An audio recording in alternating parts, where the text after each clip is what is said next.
Well, good evening, everyone. Want to get into it? Not wait for anyone else. Okay. All right, let's do it. So I am Nick Bias. You guys all know me. Made the move to CIRSA in April of this year, so I'm relatively new. But this is a training that had in my wheelhouse for a while. At CIRSA, we do focus on risk management. So, we don't focus as much on the consequences of things as maybe your attorney would, just because the attorney will be with you through every step of the way, but it's more preventative in risk management focus. No worries. So, Nick, just a quick question. So Sure. why does this pertain specifically to planning commission and not zoning board of adjustment? That's Sounds outside of my province. I just. I mean, as far as quasi judicial. This would be generally applicable to the zoning board of adjustment. So the same rules apply. Yeah, absolutely. I thought in your text to me, you said all the boards and commissions have to have this training. And in that letter. I have no idea, Suzanne, I'm sorry, I don't know Okay. about CBOA. And I don't remember what I texted you. Yeah, I think it was in that letter that you wrote up, actually. Well, I think, if this is going to be recorded, hopefully they can get access to it too. But I will, of course, leave that to the organization. So tonight we're going to talk about just a refresher, an intro on liability risks and risk prevention best practices. And I'll tell you, I do know about the training that was held before and kind of the limits of that. So we won't be too redundant, might cover some things that Clay covered. And then before getting into that, we're going to talk about your role after getting into that, rather, we're going to get into your role as quasi judge, and we'll take on another area of risk, which is staying in your authority as a commissioner. And that is important for liability reasons, and we'll speak about that more. I do have to give a standard disclaimer that this presentation is a training resource and it's not intended as legal advice. In the case of any inconsistency that you hear tonight and that of your attorney's advice always prevails. Can I just ask, this is on the CIRSA website, right? It is not. Oh, okay. And I remember, I've had these kinds of trainings for many years. And there's like a little book. And so when you had that with a little mountain logo and stuff. Oh, yeah. Familiar? It's part of our new branding. But yeah, the So it's ethics. available somewhere, right? Well, not this training specifically, but we do have, and I tailored this for Paonia specifically, as I do for all municipalities. But we do have, I think you might be referring to the ethics and the public official handbook. And we do have copies of that. In fact, I have some of those with me if you guys. Yeah, of course. So this is just a little bit about CIRSA and the work that we do.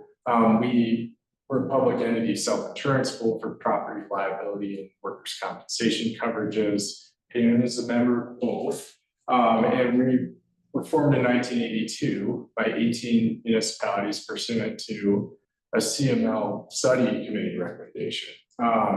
So we're not an insurance company, but we're an entity created by IGA of our members. And right now we have 290 members who all signed on to the IGA, and we do seek to grow. We do have a robust membership services department.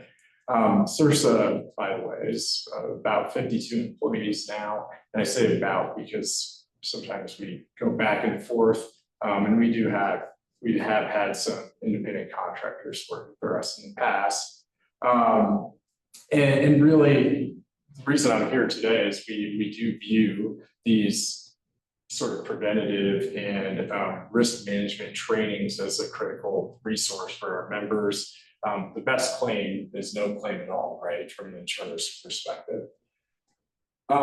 So the work of the Planning Commission can be a source of claims and litigation, and that is part of the reason I'm here today.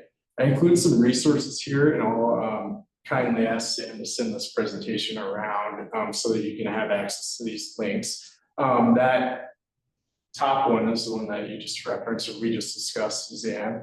Then we have a video, which I find very helpful. It's Sam Light, General Counsel of CIRSA, my boss, that has worked on that video with Tammy, and we're trying to put out more and more resources like that. Just understanding the changed circumstances of how people want to receive information. All right, so first we're going to focus briefly on your commission's authority and its limited role. The authority that you have is in state statutes and local ordinances, and that's it. There are some instances where the Board of Trustees might ask you to review something in a more informal setting, but absent that, you really look to the state statutes and your local ordinances for your authority. You are a consensus building body, which means, you need a majority vote to pass most things, recommendations, and really everything you need a majority vote to do so. I don't believe that there are any supermajority votes required at the planning commission level in Paonia, but some municipalities do have local rules that require that. So if you feel an issue that falls within the planning commission's realm, strictly because it's falls in the general category of land use or development, that might not be the case, because that role might not be found in your governing laws, which are the state statutes and the ordinances. So if you can't find that authority, then you probably don't have it. And authority is in the body. That's an important point, and it doesn't rest in any one commission seat. So if you find yourself thinking in terms of I rather than we, that can be a red flag. And I know that Clay touched on that a lot, so I won't harp on that. This is the most current, I believe, organizational chart. And I have the red arrow pointing to boards and commissions. And one of the reasons that I did that was because just to show you the arrow really coming from the Board of Trustees to the commission, and you'll see that there's no one beneath you where the arrow is pointing, and that's because you don't have a supervisory role when it comes to anyone on the staff, and that is an important thing. You will have a staff member liaison, so to speak, and somebody who prepares assistance in preparation of the packet and the agenda setting. And that's a person that you will certainly benefit from using when it comes to that type of administrative type of task. But all in all, you are essentially an advisory board to the Board of Trustees. And I know that we have two trustees sitting here today. Sometimes it's difficult, especially for those who sit on the Board of Trustees, to sort of delineate those roles. But the best thing to think of is when you're sitting as a planning commission, you have that authority. When you're sitting as the board, you have a greater authority when that's more general. Ooh, went too far. So it's important for everyone within the town organization, not just the planning commission, but everyone, to swim in their lane. And that helps you avoid risks of liability, not just for the organization, but also the risk of personal liability. You do have general protection under the Colorado Governmental Immunity Act from your acts and omissions, for your acts and omissions, but you have to be acting within the scope of your employment and not acting willfully and wantonly.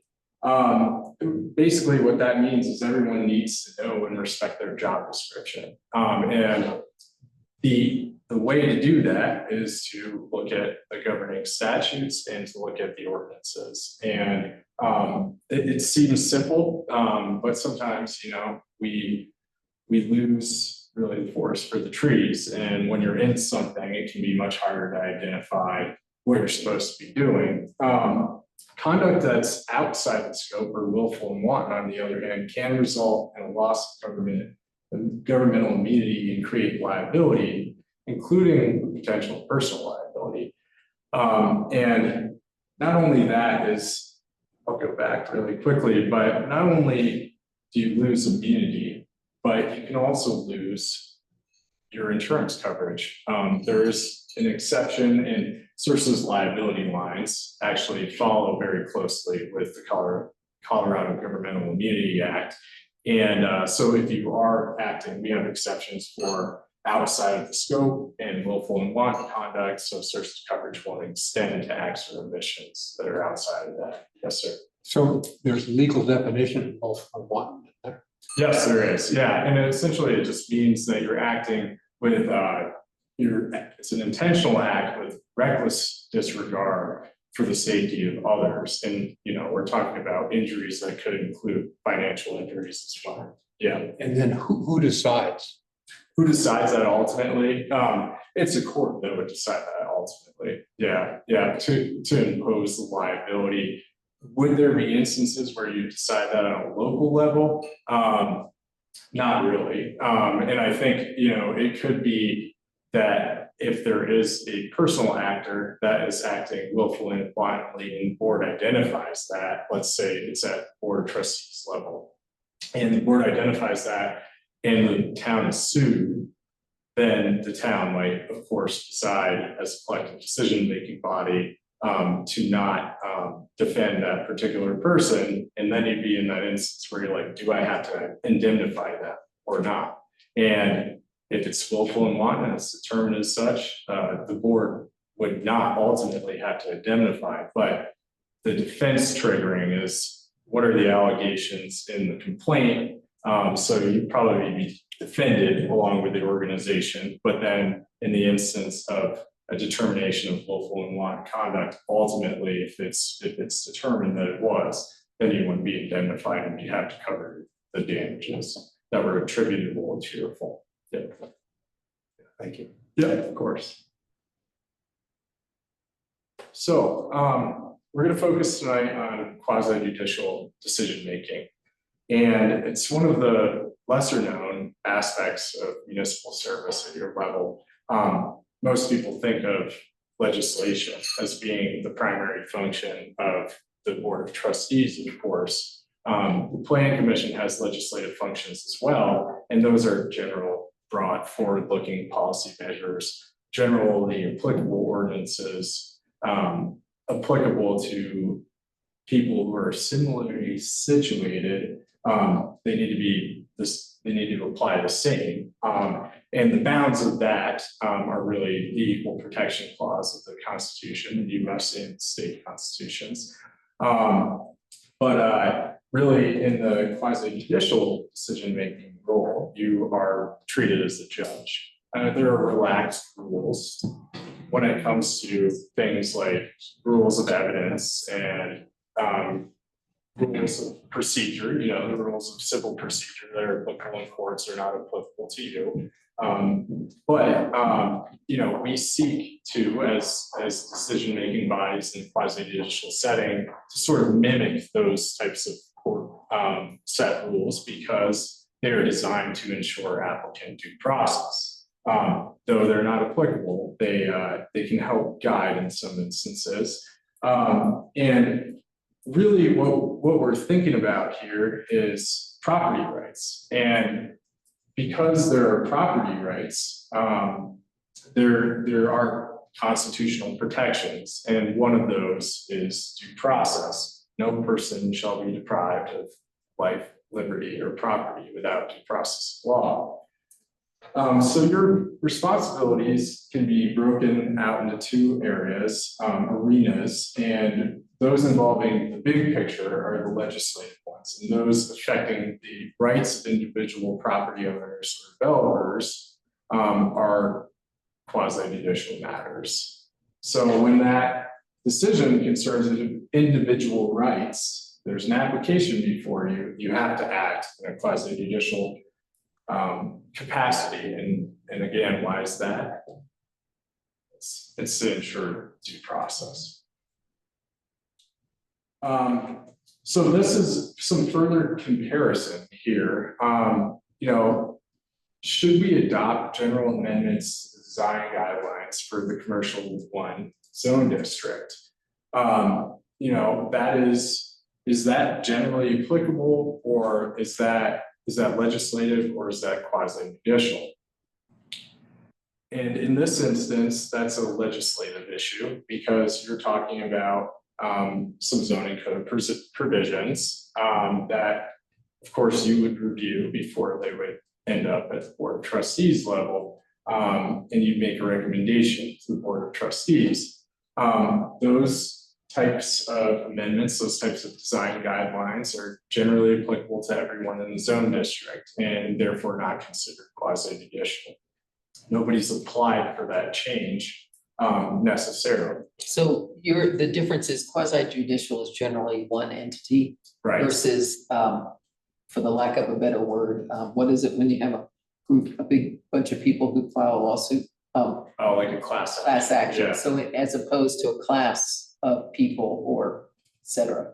Yeah, and I think you could even say that, it's likened to a class in some ways, because you are talking about people with similar interests in that class. But I think you can also say in most sense, it's generally applicable, extends to all Paonia residents.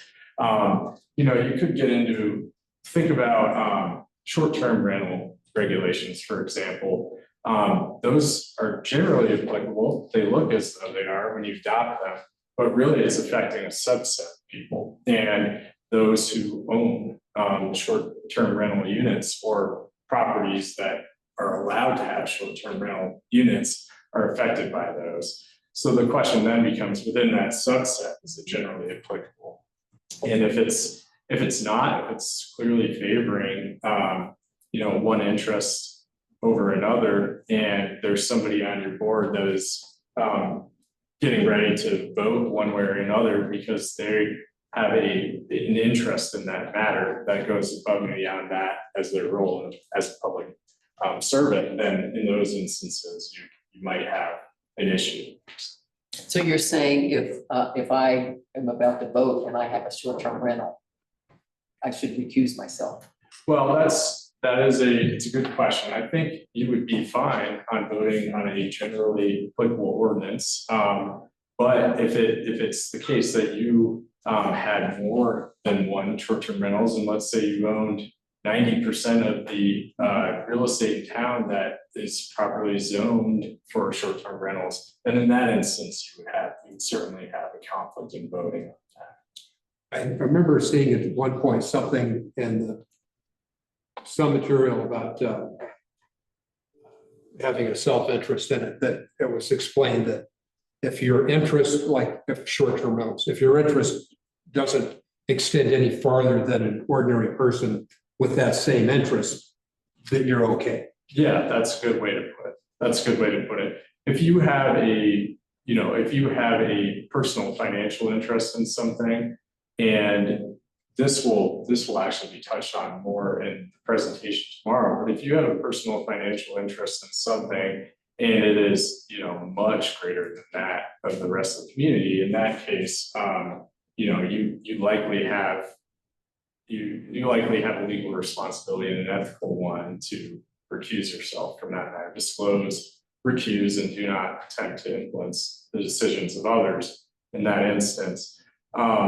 There will be some times where it's not as clear though. And in those instances, you really have to ask yourself, what is my interest? Why am I more passionate about this than others? And on the board or on my commission. And if it turns out that you're answering yourself honestly, and it's something that's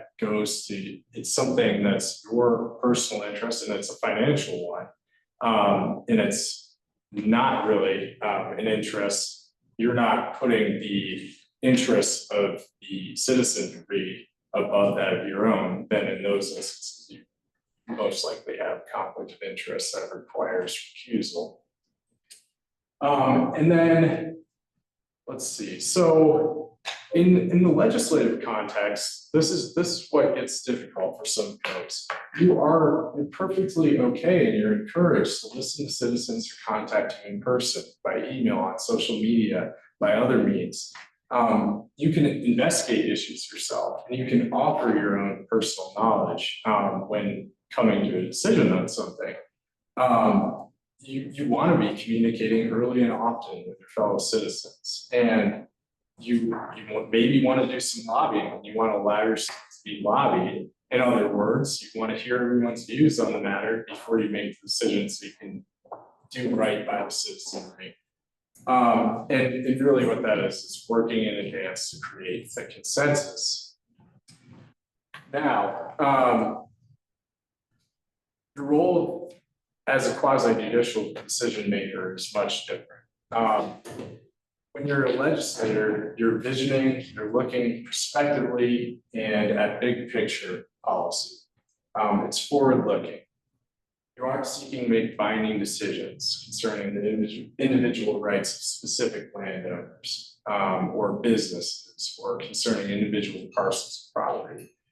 But when you make decisions requiring a decision on a specific request or an application, subdivision, rezoning, approval of a site improvement plan, I think Paonia has, if I recall correctly, special review uses where that's also a quasi-judicial decision because it affects a specific piece of property. One instance, you'll see rezoning on there. That's one that's, okay, yeah, there's an amendment to the code happening, but it's still considered quasi-judicial because it's typically the applicant, the owner of the property that's asking to change it. But it could be one of those, just to use your example, Mayor, where there's, it's like a class action. Similarly, interested property owners and who own separate tracts within a district might all petition to rezone at the same time.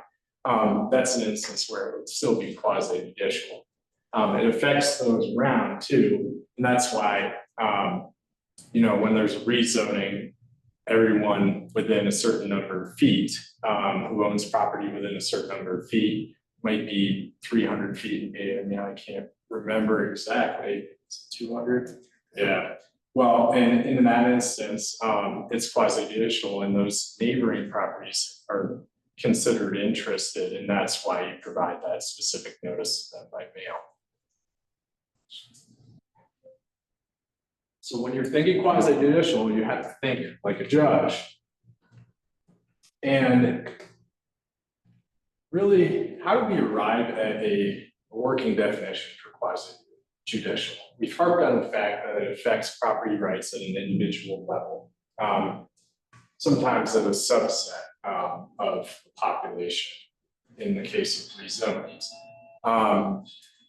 The decision has to be made on the basis of specific criteria that have to exist prior to the time. They have to be on the books prior to the time that an application is submitted.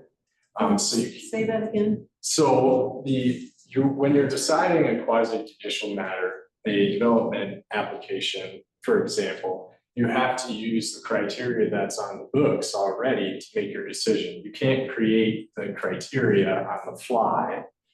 So once an application is submitted, and it's, there's some gray area for when it's an application that's been submitted, but it's not complete in accordance with the town's requirements. But just in black and white terms, after an application has been submitted, you have to apply existing legal criteria to the evidence that's developed in the record at the hearing in order to come to your decision. Does that, the code too? Exactly, yeah, yep. Yep, and then you have to, and I just touched on the fact that testimony and the other evidence concerning the application criteria that are brought forward at a hearing, that's another characteristic of quasi-judicial decision-making. And then there has to be a fair and impartial decision maker, and that's you in this instance.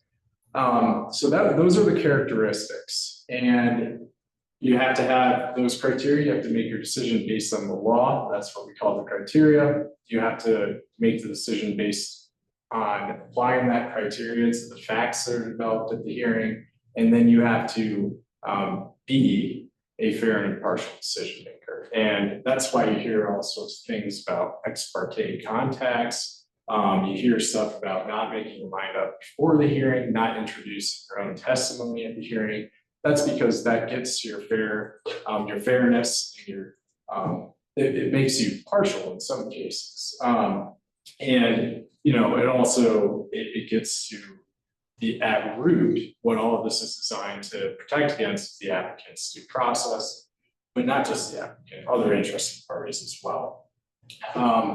So think about, if you were a judge, or let's say you're accused of a crime. You're not a judge. You are actually the accused. You're a defendant in a criminal lawsuit, and you're awaiting trial. And you get wind of the fact that the prosecutor has been talking to the judge in the judge's chambers without you present, without your attorney present. Does that seem fair? The judge is going to hear one side of it, but not your own, and might make up his mind prior to the time that the trial even comes by. So that's what we want to avoid here too. Other characteristics of due process, there's a requirement of notice, and there are notice requirements beyond that, just posting the agenda. You see the public notices go out on the website, in the paper. There's mail notices, those within, we think, 200 feet. There's also an opportunity to be heard for those attending a public hearing. And that's crucial as well. You can have rules limiting the testimony of members of the public to a certain time limit, but you really can't limit what they say. Yeah, you'd love it if it were that everything was perfectly on point and addressed the criteria that's written in the code, but the fact is that's not going to happen all the time.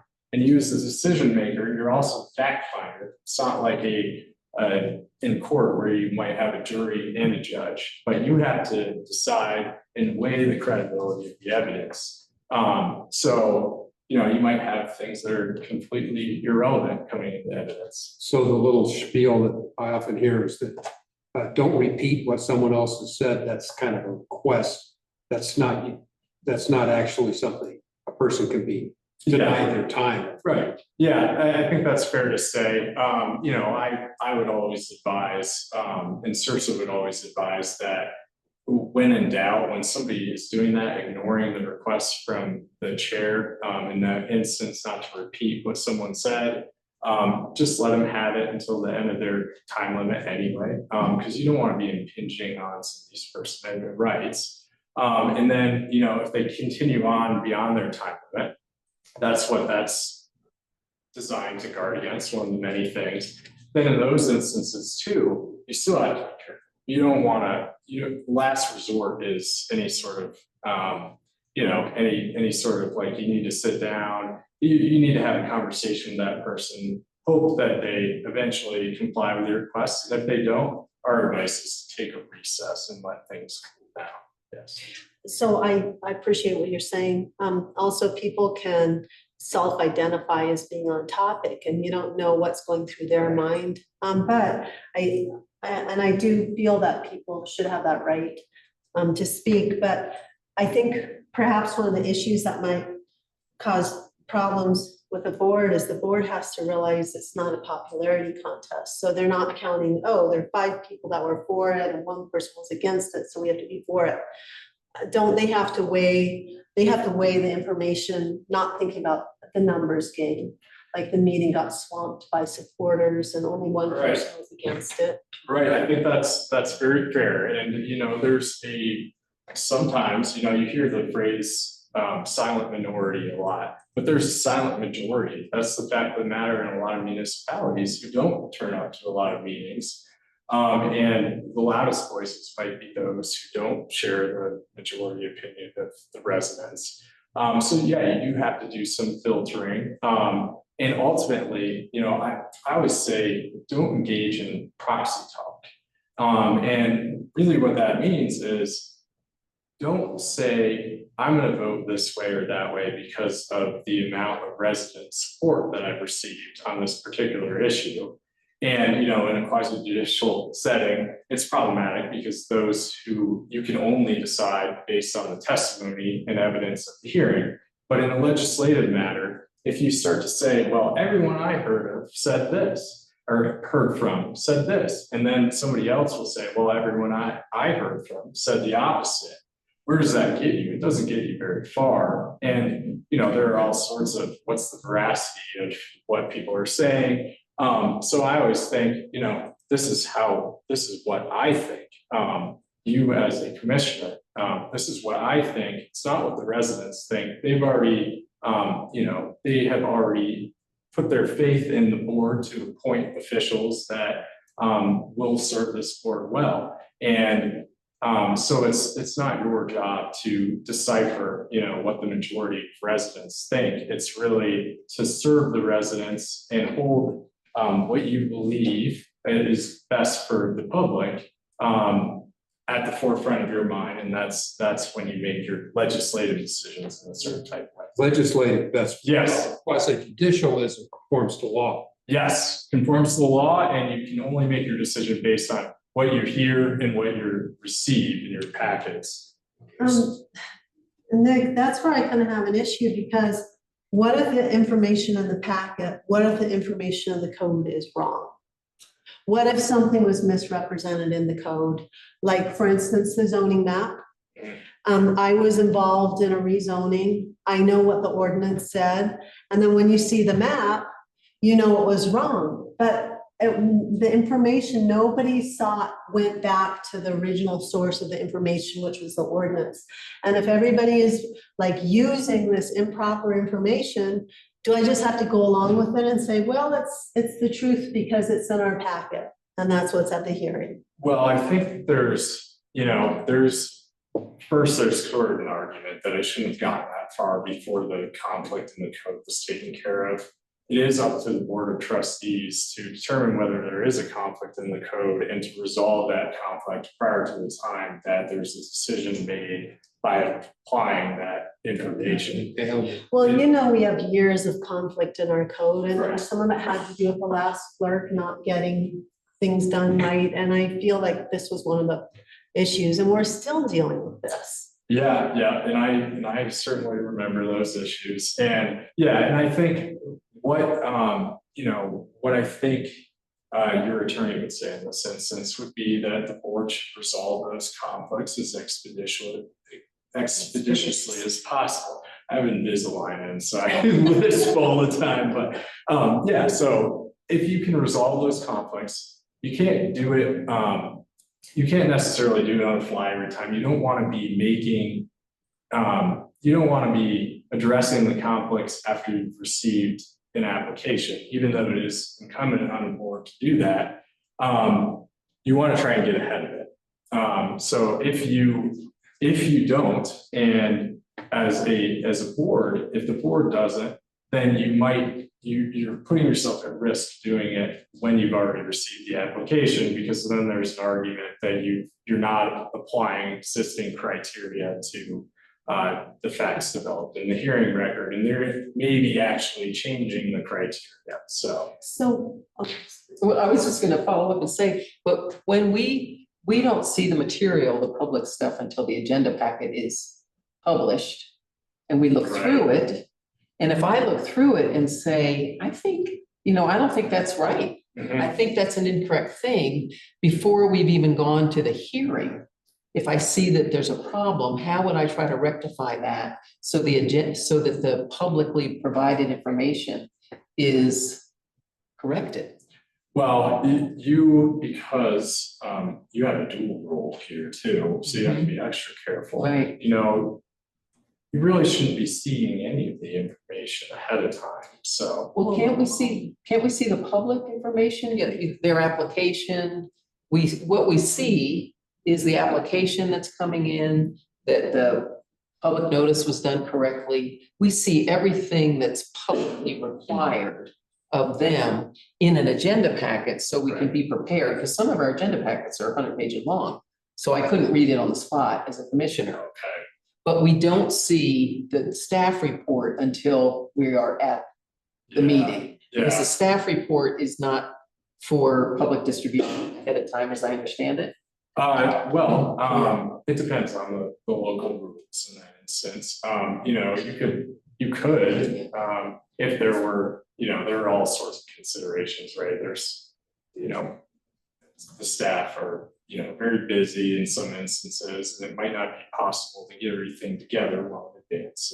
And I've seen that in every municipality I've been in.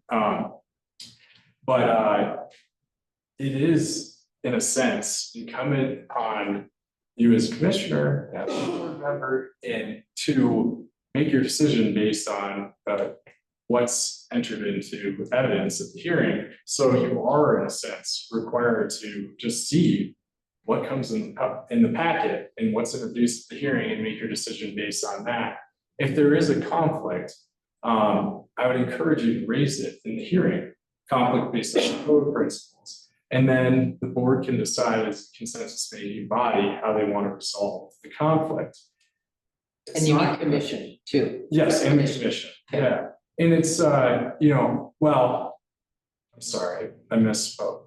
It's the board that really needs to make the ultimate decision on how it interprets the code. So that puts you in a tricky spot as a commission. So I think identifying the conflict as a commission is certainly appropriate.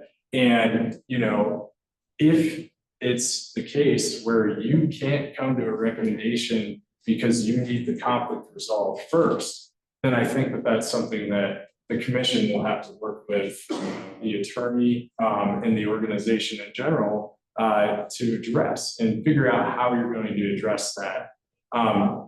Ultimately, what you're doing is making a recommendation. So if your recommendation goes up to the board with, hey, we think that we applied this scenario or this code provision, even though there's a conflicting one, and that's how we came to the decision. But we encourage the board to address the conflict in its ultimate decision. And if you decide to follow the other criterion as a board, then that's something that's your right to do. Yes. Okay, so you get a hypothetical packet and there's something in there that's just not right. And so it comes to the planning commission during the discussion amongst the commissioners after the questioning and presentations. A commissioner brings this up. All right, so number one, nobody else on the board believes it because of the weight of authority that the administrator has who presents this and is not agreeing that it's wrong. So when a commissioner brings it up and votes on their knowing that that's wrong, is that commissioner done a transgression? The original question was, when do we get access to this material? And let's take a hypothetical case where erroneous information is presented to the planning commission makes a recommendation, and then the board gets the entire packet that the planning commission got 2 weeks before their hearing, and it still contains the erroneous information.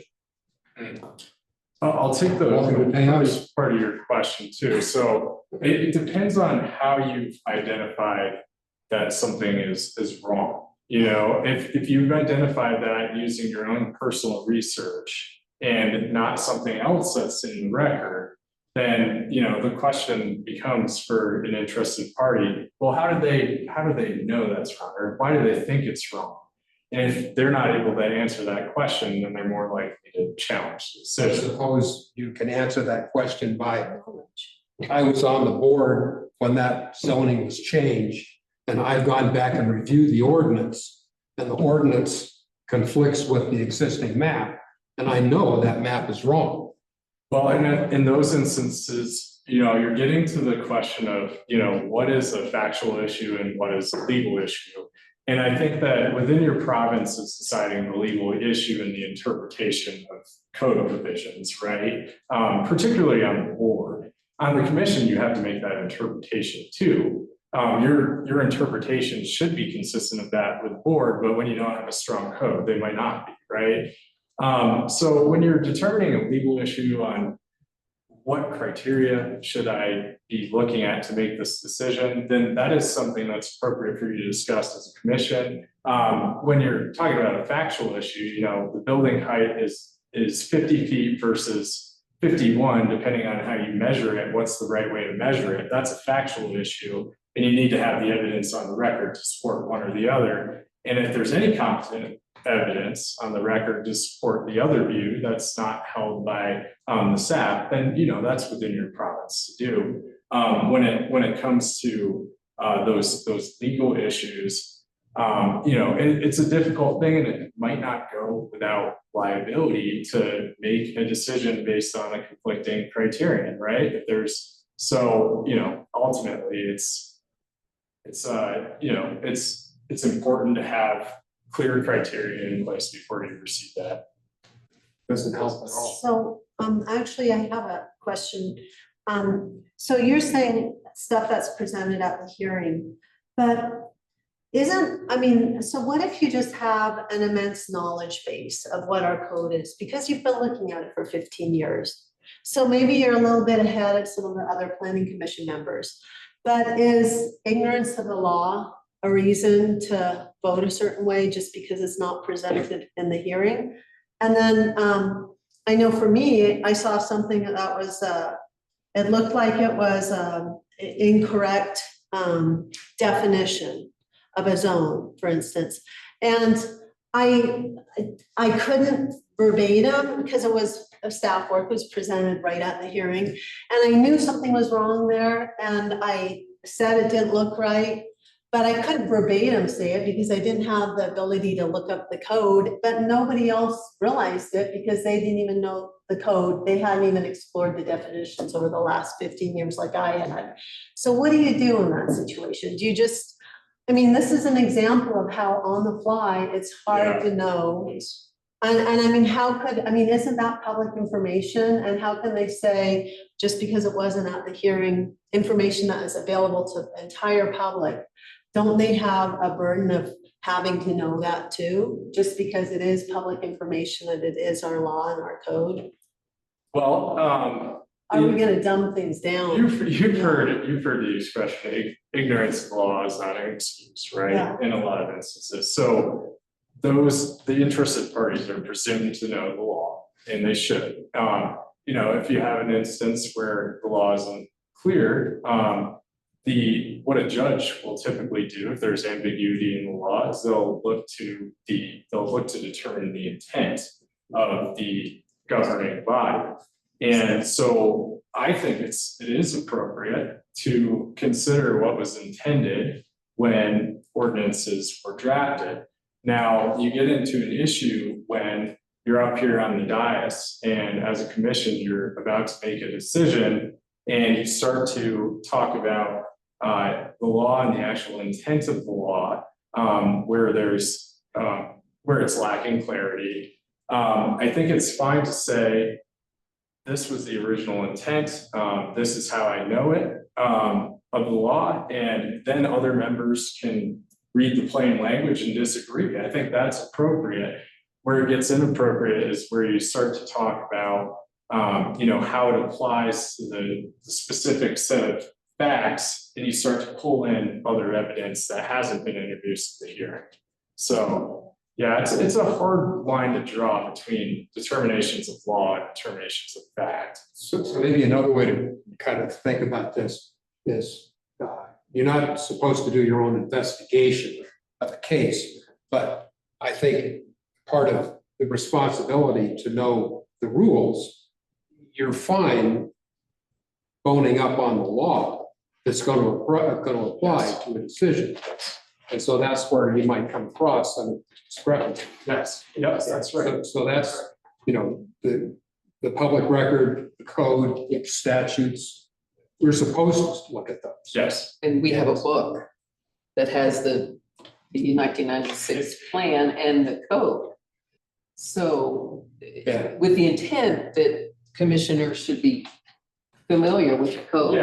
Yeah. So that it's, the jargon, the everything. But I had a follow-up with Suzanne's issue, and I don't know the exact issue, but if the definition wasn't quite right, but the definition wasn't integral to approving the whatever they're asking for, couldn't you so many times the approvals have several conditions on them. So I'm wondering if it didn't matter that the definition was wrong in the staff report, it didn't change what you all were thinking about. If that were the case, then you could put a condition on the approval. And the condition is please revise, please correct the description on R2 or whatever. So- C2. So one thing I think that's important in this instance is what's included in the staff report is one piece of evidence that's been submitted to you and been admitted into the evidentiary record, but there can be other sources of that evidence. And, you know, if you've identified that, Suzanne, during the hearing, you know, it might be appropriate to ask somebody to pull up the code. That wouldn't be inappropriate, and to actually discuss the definition as it's listed in the code.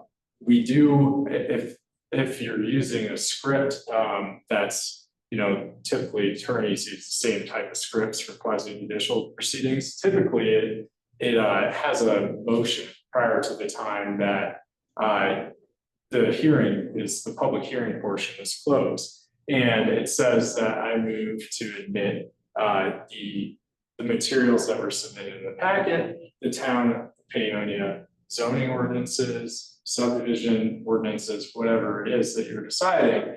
And in those instances, that lives in the evidence, so you can talk about it all that you want in deliberations.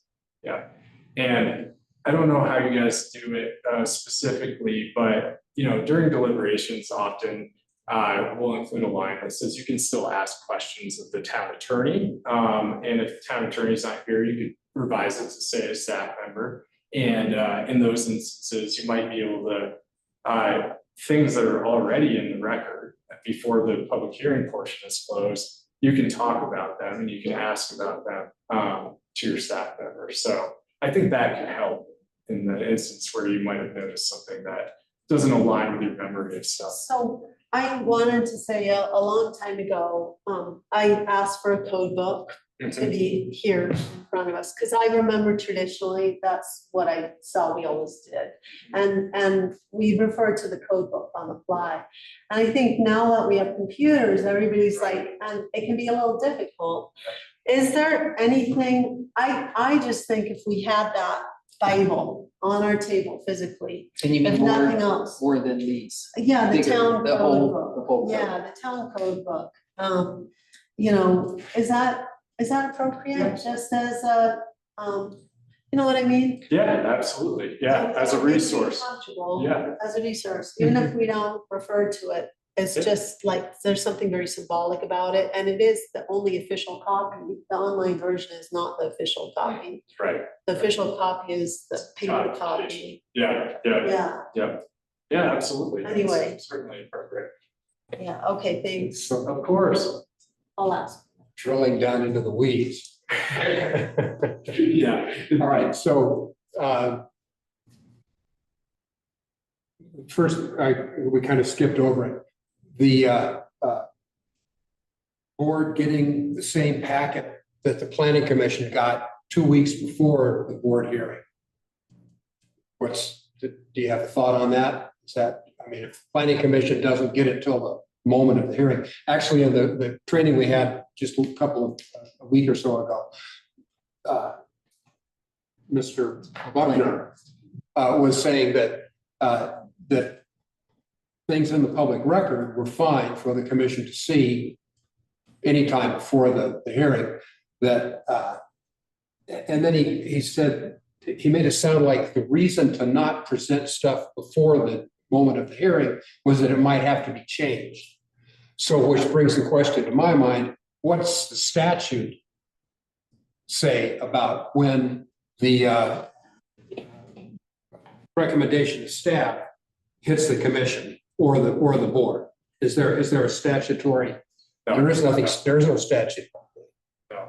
Okay. And I think there's a balance, right? From an attorney's perspective, if you're given it too soon, you might prejudge the application before you get here on the dais and are trying to make a decision after hearing everything. And all the evidence that's submitted to you, and that can be problematic, right? And it might encourage situations where you'll review the application, do your own research, and then statements from your own research end up on the record, which is a clear way to get your decision But don't challenged. judges take months, years to reach their decisions? They do, but after the fact, they're being introduced to the evidence prior, or they're being introduced to the evidence at the hearing, and then they'll take a long time to deliberate after. And you have that right too, subject to the confines of your zoning code that gives the time limits if it does. And so, I'm thinking that I would like the planning commission to set a rule of procedure that we expect to have our hearing with sufficient time, like a couple of weeks before a deadline, in case we want to say we need more information. yeah, and typically your continuance of a hearing would buy you that time. And, if there is a, So even if you're right at the deadline, you can still ask for more information? well, I would say it's not decided, it's decided. yeah, well, and it depends what the code says. Yeah, I mean, if you're within, maybe at the board level, it might be, time to extend some of those time limits if you're running into that issue. But yeah, typically what a code will say is you have to hold the hearing within X number of days after receiving a completed application. It doesn't say when you have to make your decision.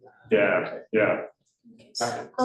I think there's some pressure that I have felt because what we see is a simultaneous advertising the legal section, which costs money to the town for the Board of Trustees hearing and then the Planning Commission hearing the week before. So you feel pressure that you have to make this decision because the town spent money on this legal notice for the trustees and it's expected that, the trustees are gonna decide it on this date.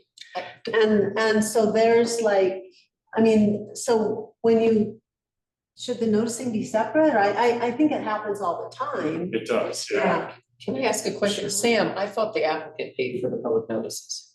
That's one of the things that their fee covers. Yeah, so the town, the taxpayers aren't paying for that public Okay. notice when it's a hearing. So if they When- have to have two notices or whatever, you just I take it out don't of the know, bill. good, You put it in the because you'd bill. have to do it again, so they would just have to pay it again, right, Sam?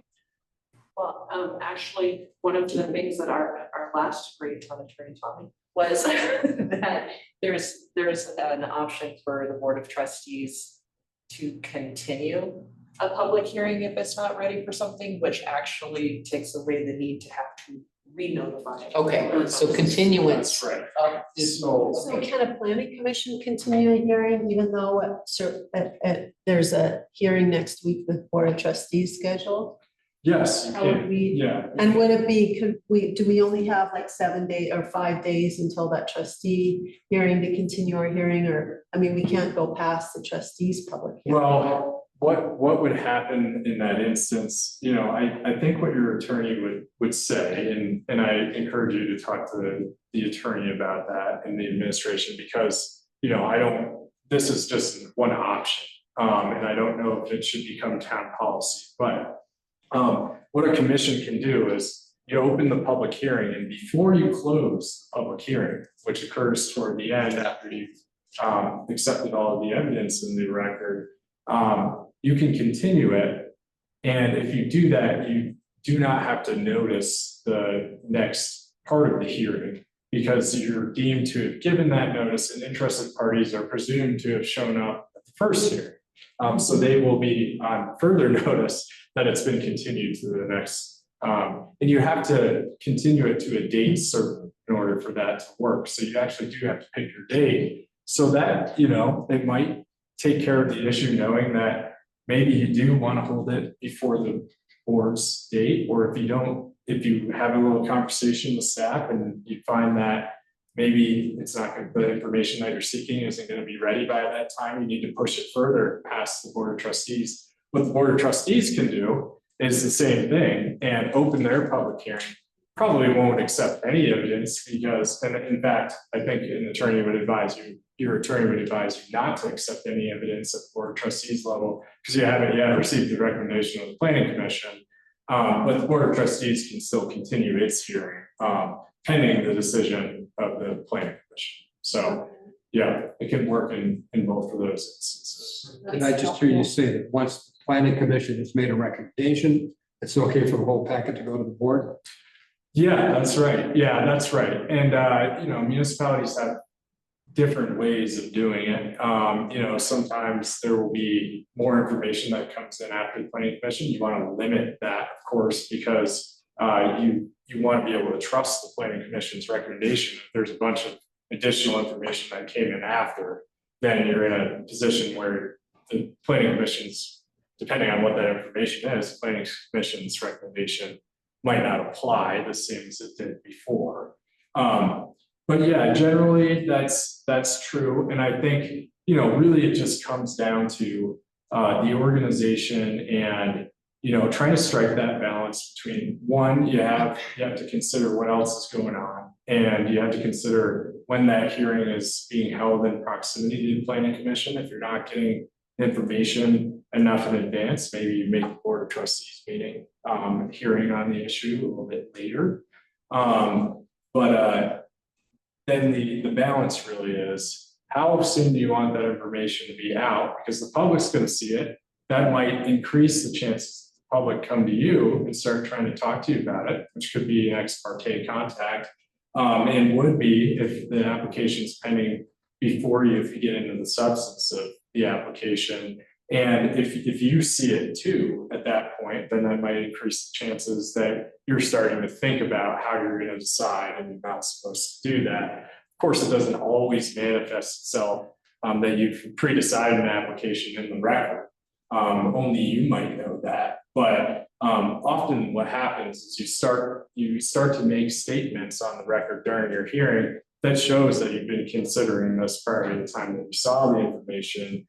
Or, you know, I've even heard slips like, I discussed this with so-and-so, and he or she doesn't believe this to be the case. And those statements come from a commissioner or board member, and they are entered into the record, and it's, you know, clear proof that there's been an impermissible ex parte contact. Yeah. But bringing up a point of fact about an ordinance that's gotten screwed up in the way it's presented, bringing that up during discussion is not an ex parte violation. That's right, yeah, so long as you are discussing, you know, the inconsistencies of the code, as long as you're discussing that in your deliberations, and you could also discuss it with questions, you know, you could, in the questions before the public hearing is closed, you could be asking those questions.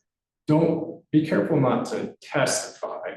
But if you just ask the question, hey, I've seen that this definition and the staff report is inconsistent with what's in the code. Can you please explain to me why? I think you're going to get a record into the record what exactly happened and why there's an inconsistency. And it might be just there's a copy and paste here, you know? So best practice is going to be that the board shouldn't be getting the packet that went to the planning commission with the recommendation long before the hearing, because then they're subject to all this temptation. Right, yeah. And so one other thing. We fix what we do. So one of the things, when you've got your public information in front of you, you know, the notice of the hearing and some basic information, copy of the application, stuff like that. All right, so now I see there's something amiss, or I think there might be. And I go back to the administrator, and we want to discuss this. Now, where does ex parte come in? Yeah. A situation like that. But you don't want to be discussing the details of the application at that point. That's what I thought. Yeah, exactly, because staff, you know, staff too, sometimes particularly in controversial matters, quasi judicial matters, staff will have developed an opinion, and that's okay. You know, if there's something that's coming in and it's clearly non-compliant with your zoning ordinances, or it's, you know, let's say it's an application for a PUD and it doesn't comport with the neighborhood, if that's one of your standards, which typically a municipality will have that type of standard in their code because it kind of provides a catch-all. And catch-all is a bad term to use, but it provides you with some discretion that's still defensible. The compatibility with the neighborhood standard has actually been upheld in court, despite the fact that it's not that clear a principle of what it means. To give that some meaning, I think you can look around to see what the surrounding area, what's surrounding the parcel in question, to come to a decision on that criterion. But if it's something like that goes against your criteria in the code, like, oh, I don't want this duplex because of, even though it's allowed, I don't want this duplex because of such and such, and that's not a criterion in the code, then you'll run into issues. I think you want to, if you're asking staff about procedural matters, that's totally okay. If you're asking staff about an inconsistency in what you have seen in the staff report vis-a-vis the code, that is towing the line as such that I would suggest bringing that up in the hearing rather than prior to that. So I've had an experience where there were what I thought considerable number of inconsistencies that I think I was perceived as doing some kind of a gotcha thing when I brought them up during the hearing, when in fact, my own sense was that it would be quasi judicial violation to go over these things before the hearing. It's the administrator's responsibility to get it right. And that's another thing is, there's all this legal requirements to be so proper about all this. The administrator, or the staff, is the one part of this whole process that's not under oath. That seems. Yeah, that's a good point. And I can't say whether I've seen one where a municipality Has got an oath to hold the law. Right, so there is that oath, right, that, the commission makes and that staff members, I believe, make when they, when they are hired, or at least it's a responsibility, right, of their job.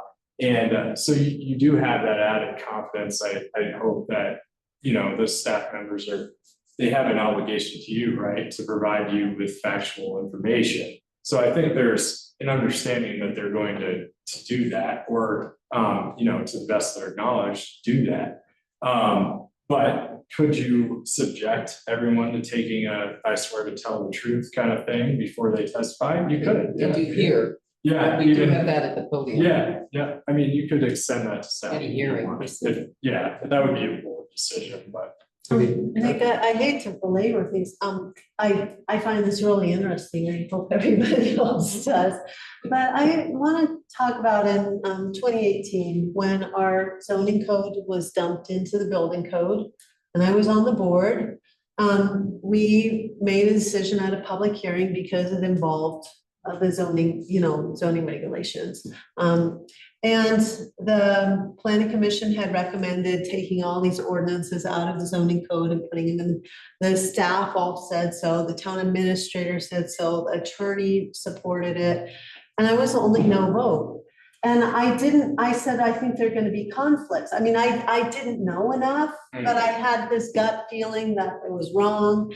I knew that there were some things, I mean, it was so immense. We can't even Yeah. figure it out now. Yeah. Well, As a commissioner, as a town board member, I couldn't get my head all the way around it, but something seemed very wrong and I voted no. But there you had all this evidence presented by the staff, by the planning commission saying it was okay, and it wasn't okay. And I think it's really plagued us now for many years. now getting And fixed. it's just Yeah, like, right. what was the proper thing for me to have done back then? I think you did the proper thing, you raised your objections and you voted no, right? I wasn't really That's- detailed because I Yeah. couldn't be, but I knew something was wrong. And I did say there are things that are going to be conflicting here, and for instance, but it wasn't enough to sway people. And that, unfortunately, that is the role of a board member, when you get on, you're one of seven. And sometimes decisions will go against your vote. It's particularly, frustrating when it's something that you might no is wrong. But at the end of the day, it's up to the seven of you to come to that decision. And you have to support it after, to an extent, until it comes up by proper means again, and that's, notice of a potential ordinance change. And, at that point, it sounds like that is happening now. So it has come full circle, and you did all you could, and now it's coming back into the fold, and, it might get rectified. So essentially, it was kind of like we almost broke the law in a way, because, and when you think about it, because we gutted our comprehensive plan, all that zoning code was based on the comprehensive plan and required by state statute. And I don't know, the statute let you put comprehensive plan in other sections of the code, or is it supposed to be its own little universe of chapter 16? Well, so comprehensive plan, technically, comprehensive plan is a planning document, right? So, it's not legally binding on anyone, and your code is supposed to affect really the principles of the comprehensive plan. So it's less problematic where it lies as far as the reference goes in the code.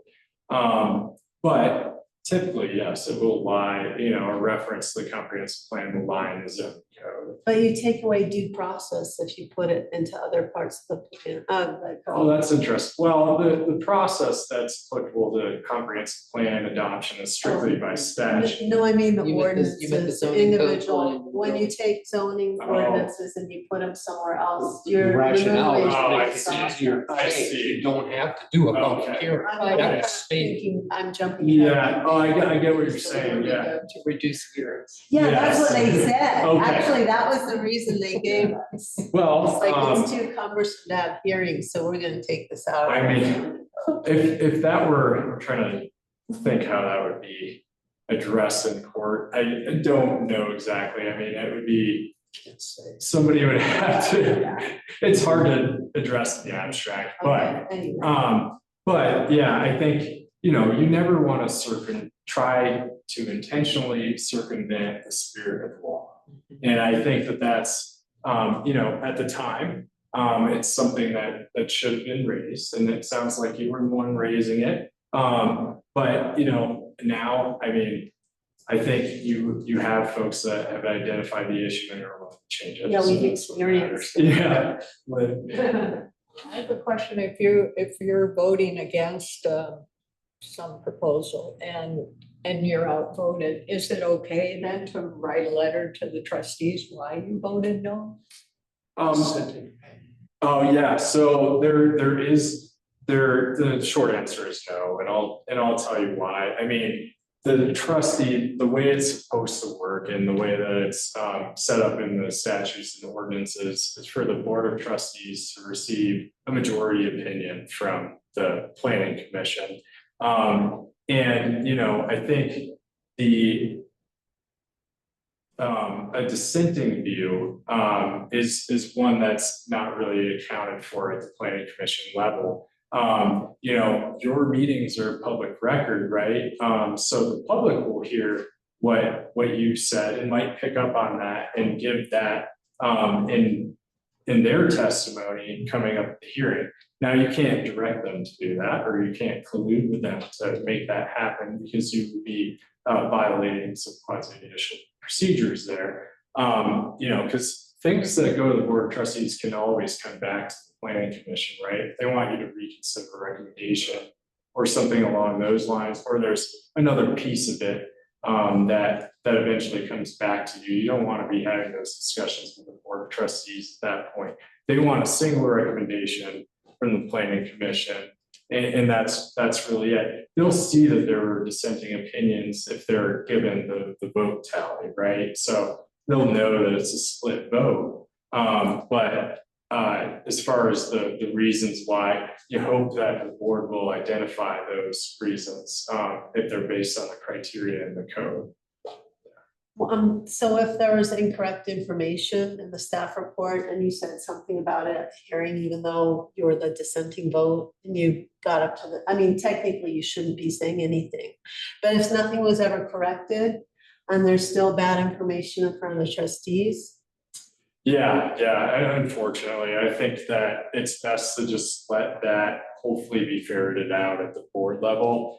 And, I think there has to be a certain level of trust there, because we talk about it in the sense of a handoff, right? Yeah. The planning commission is, once they've made their recommendation, that's their role and that's the end of it. Okay, and where can staff members go and start emailing all the trustees about the one dissenting opinion and telling them that this person had ex parte, without asking the person themselves? This person is completely in the dark for 2 months about this emailing that's been going on from a staff member to the board of trustees For the hearing. before a hearing, undermining the one dissenting vote. Okay, gotcha. The staff, the staff and it's incumbent on the board. I mean, making allegations, let's say, no proof, just allegations based on their opinion. I have to say, this is a live issue and I Yeah. fear that I'm not getting the context that I don't Okay, need and I'm I can't. So I can't. I think we're going into the. I can't give my advice on that, but I can Yeah. just tell you in general, the board has to be careful in conversing with staff prior to the time that they review an application in a public hearing, and that could constitute any discussion with staff. If it gets to the merits and substance of the application, could constitute an ex parte. Is it communication. discussion if it's only one way, like someone contacting everybody with information, but if they don't respond, then it's not a discussion, right? Well, in the open meetings law context, there might be a distinction here, but in the quasi judicial context, if the board member sees that and it factors into their decision and that gets onto the record, then we could have a situation where there's been an improper decision made based on evidence that's not in the record. You don't want that to happen. If it's purely a procedural question, a question about the law, which we've already talked about, how that's a fine line, so you want to avoid those types of things. But if it's purely procedural, then it's okay to have a conversation with staff, even as a quasi judicial decision maker. I know you want, so you were saying, should the Board of Trustees not see the staff report before they have the hearing on that same topic? Oh, it's okay for them to see the staff report and for it to be included in the packet. They shouldn't get it any time before any of the other interested parties, though. It should be published during. Yeah, it's all, It's one piece of. yeah, and we've, our agenda packets, when it's after they've made their decision, well, me now, we see everything. We Yeah, see the decision, we see the staff report, and then we see the decision made by the by the commission. Okay. And that's all, everybody gets to see it whenever that packet's published. Yeah, It's there for everyone to see. okay. Yeah, and that is pretty common Okay. practice, yeah. And is the YouTube video okay for board members to watch? Well, it depends on your local rules. I would say if there's no local rule allowing it, then no. And I would certainly, before implementing any sort of rule like that, I would talk to the attorney, because there are going to be some issues with that. And one of them is, really planning commission's role is to provide that recommendation. You're supposed to see that recommendation and decision, but you're not necessarily given the entire discussion, because then you're listening to testimony and you're receiving, maybe some evidence that you are not going to receive in your own hearing, and you run into an issue there. So I would encourage You've been told verbally, before I was on the commission, to not come to Yeah. a meeting or to watch. Yeah. Before Yeah. But it's before that, coming people before. would come. It seems like if it's a legislative issue for the planning commission, that's fair game. Yes, Legislative. When it's a hearing, yeah, then it's awful. that's right, that's right, The comprehensive plan doesn't That's matter. legislative. That's right. That's legislative. that's right, yeah. Yep. But quasi judicial, you shouldn't watch. So we've talked a lot about quasi judicial principles, and really quick just on the consequence. So if you violated constitutional rights in the conduct of the hearing, and we're really talking about due process here, then Rule 106 is the way to check for a interested party who doesn't like that decision to challenge it. And there are there's another constitutional remedy that we'll get into after this, but I wanted to talk really quickly about 106 challenges. It's a procedural rule that basically says that any decision of a local decision-making body will be given deference unless it's arbitrary and capricious. And the way the courts have defined that say that if your decision has been made based on the criteria set forth in your code, and if there is any competent evidence in the record to support that decision, it will be upheld. So if you've had that makes it so that the process of coming to your decision is just as important or more important than the actual content of the decision itself. So if you hold a good hearing, you make sure that you deliberate and you touch on the criteria and you're only pulling from facts and evidence in the record, then you're probably going to have your decision upheld unless somehow that decision is determined to have been made on incompetent evidence, which I've never seen really before. You know, if the only way that would happen if there was no evidence on the record to support the decision, essentially. So that zoning map that's incorrect would be competent evidence that would be upheld? So the zoning map itself would be, that could be an instance where if it were determined by a court by looking at that the decision, that would be factor into the arbitrary and capricious review. So, you know, if it were made based on something that wasn't a real criterion, then I think that would be an instance that, you know, it could be overturned. And what happens is in these Rule 106s is it will happen at the Board of Trustees level, right? Because the Board of Trustees is the one making the final decision, which means what usually happens, the district court will send it back with instructions about how you actually have to comply with your criteria in your process. And don't you have to challenge within 30 days of the That's decision? right. Yeah, that's right. So we, for instance, I don't see any zoning rezoning criteria in our code. It's all on the application, and the application is staff created. So what, and I was like looking, Variance, not. that's all that they zoning say, that's all they say in our code is it needs a special review. And then the actual criteria about the proper zoning and stuff there, I think there are 3 criteria, and that's all on the application. And that's not in It our might be coming code. from state statute. Yeah, but where do you find it? I think we need citations on the bottom of it. Well, I think that's something, Sam, could you look at that? I had brought that up to Stefan too. The town created application for rezoning has criteria in it that I have no idea where it's come from. Yeah, and I had mentioned it to Stefan way early on, because I thought, this isn't in our code and I don't know where it's coming from. So I agree, I Yeah. think it's a little loosey-goosey, and it'd be nice if we could clean it up a little bit. Because the Thank code is you. the law, and that's where you go to, and it's hard to Yeah, know where I to go get to that. in state statute. No, I get that, I get Yeah. that. And we, you know, I think attorneys will say, it's good to, if you're going to, you know, pull things in from state statute into your code, you want to make sure that they're the exact same language, you know? So that's one thing that you might want to do there, or, you know, if you decide that you don't need it in code because it's in state statute already, or a good reference on the application.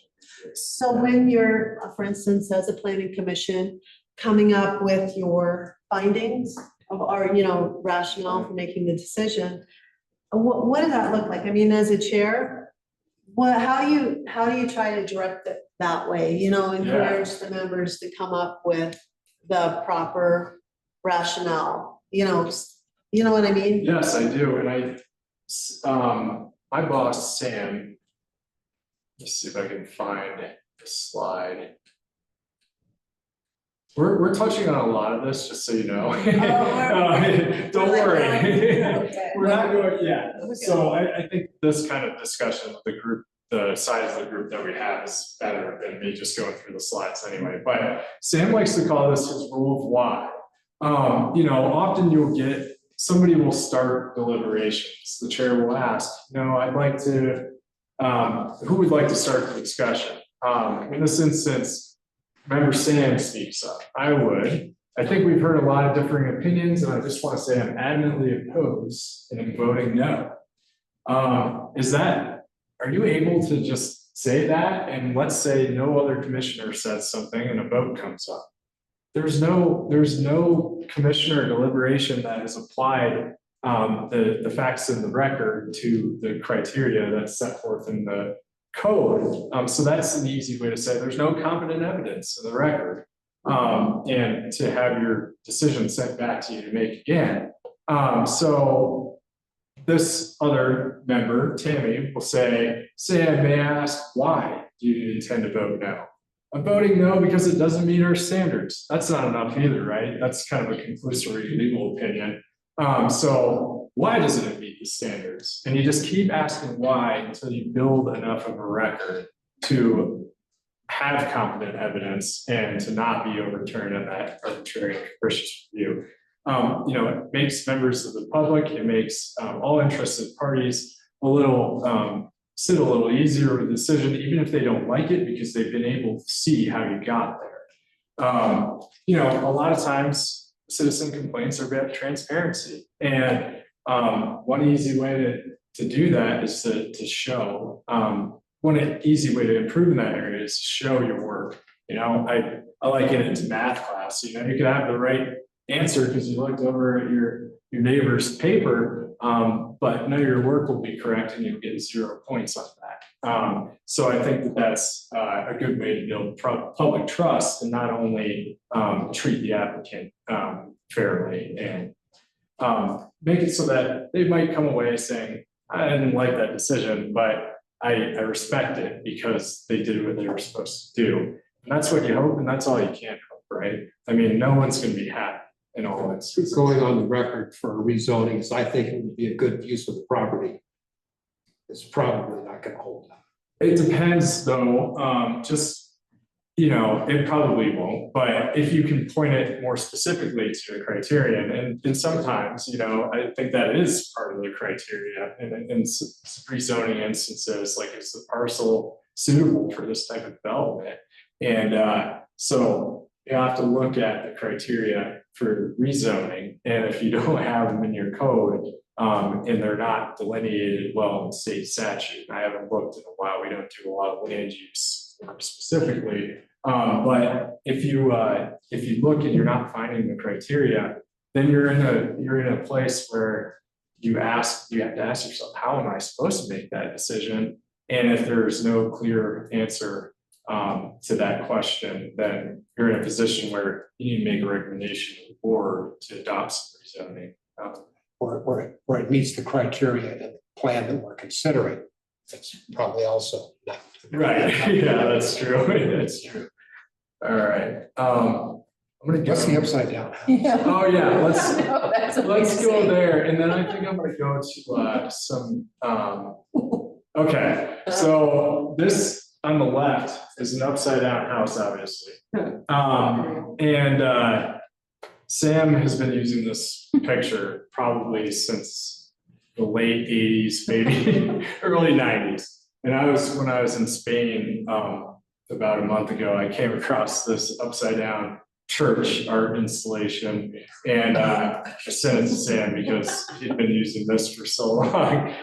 So it's funny to see another upside down structure, but it's not a great example for what I'm about to use the upside down house as, because it, with land use decisions, RLUIPA, the religious land use, I forget what it actually stands for, but there's a federal law that's implicated in the applying zoning standards to churches.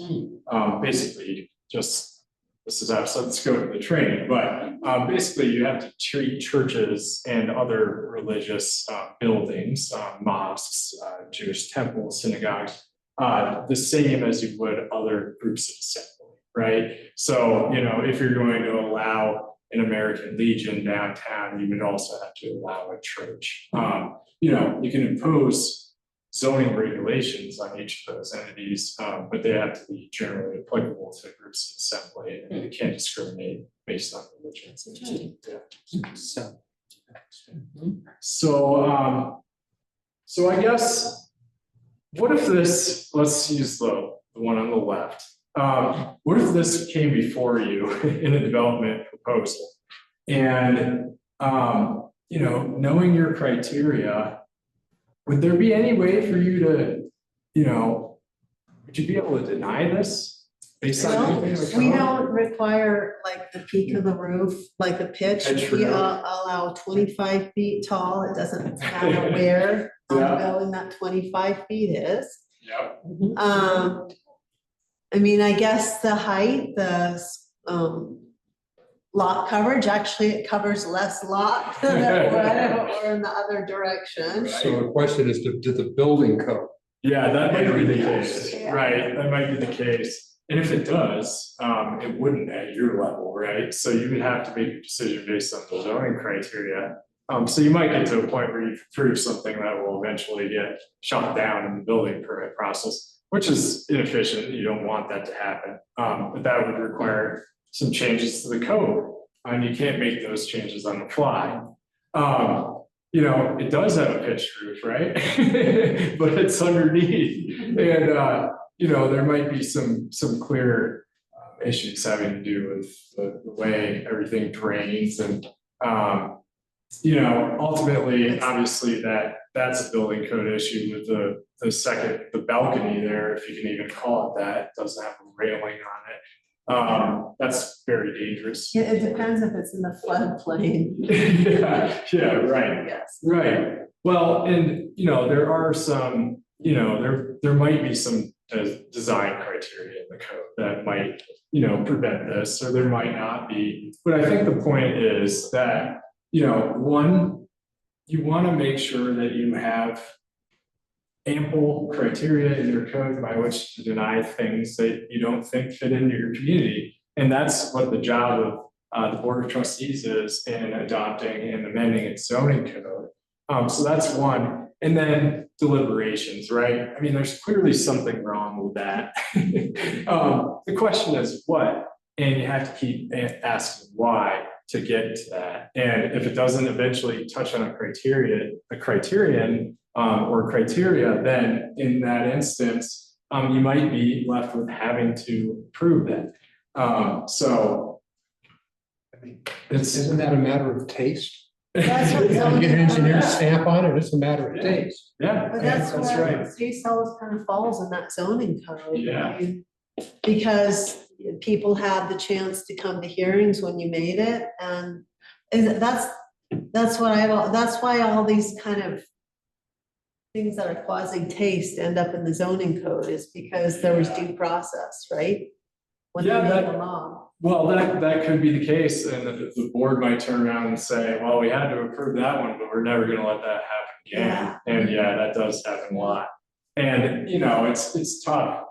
As a municipality, you have to balance, you know, you have people who, you might wanna encourage creativity, but you might wanna stifle it to some extent, so that you do have uniformity, and, you know, aesthetics are to some extent a valid concern.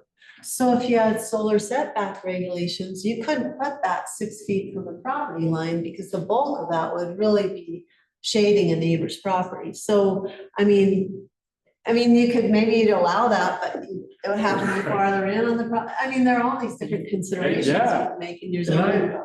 And I don't remember I don't think Paonia trusts bulk, right? Yeah, and I mean, the Denver code sort of does, and, yeah, and I've seen, you know, the board of, I forget what they call it, but the Board of Zoning Appeals in Denver, they're constantly tasked with varying the bulk requirements for parcels that topographically can't support or can't actually comply. And their argument has to be, well, that's a hardship. We really can't develop anything else. So then it becomes, well, why can't you build a smaller structure and so on and so forth. So Well, because if you look at the preamble to the zoning code, it's for health, safety, welfare, to prevent overcrowding. It's to prevent like these nuisances on neighboring properties Yeah. too. And it has to do with physical, like a lot of physical considerations, like shading, like airflow, like runoff, things that can physically affect a neighbor's property. And it's not maybe so much taste, but I mean, right. you know, there are a lot of physical considerations there, like, you know, that could actually, like, look at the shadows and stuff. It's massive. Yeah, so that might be something that you eventually are like, okay, we don't want that to happen again, so. Yeah, so I think that's an important consideration, you know, you wanna make sure that you have on the books zoning regulations that comport to your vision as a commission. And that's where the comprehensive plan really does come in. And then if all goes according to the plan, you take your comprehensive plan and you say, what changes do I need to make to the zoning code in order to carry out this vision?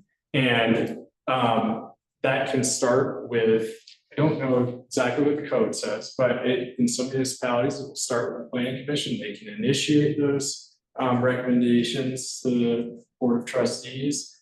Sometimes the board will initiate that and send it down to the planning commission.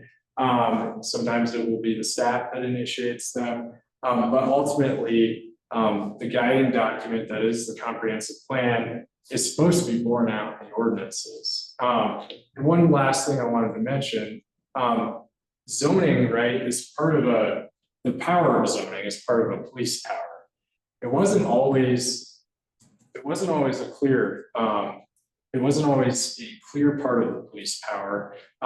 Back when there was the first inaugural case having to do with zoning was a case called Euclid. And in that case, the court eventually decided what they called the grand bargain.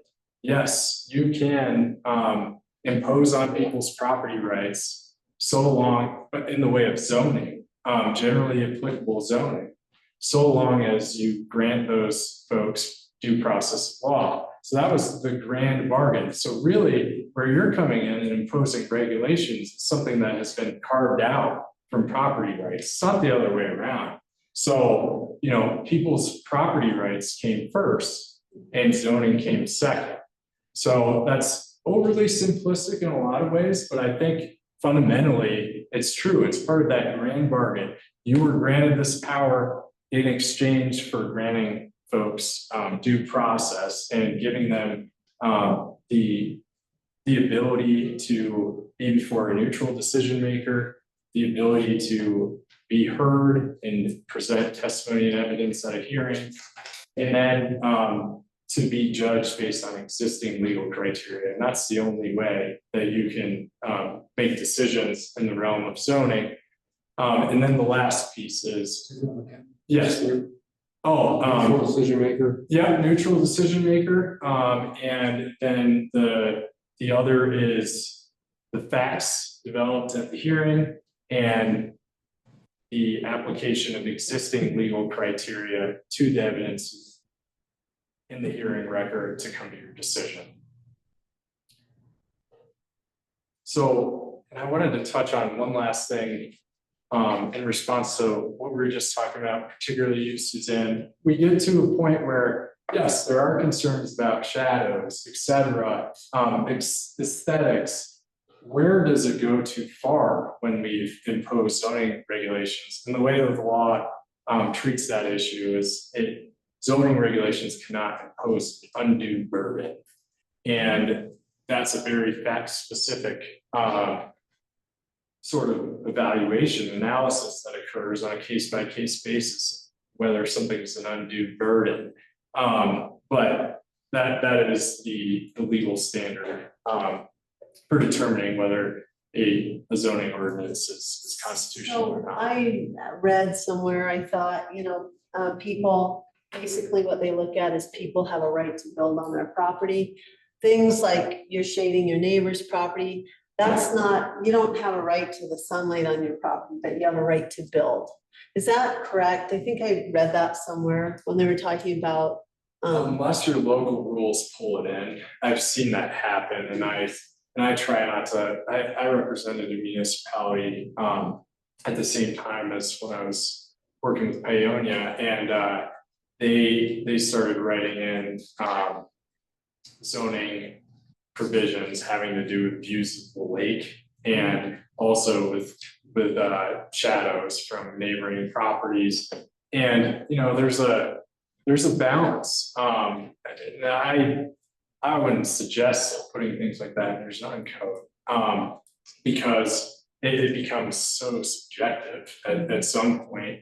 And, there are places where you're not gonna see any redevelopment if that's one of the goals. Because you're not gonna be able to build something new if you don't give a little bit to the development interests. And if one of the criteria is not having a shadow on the neighboring property, then that might eliminate any possibility of that.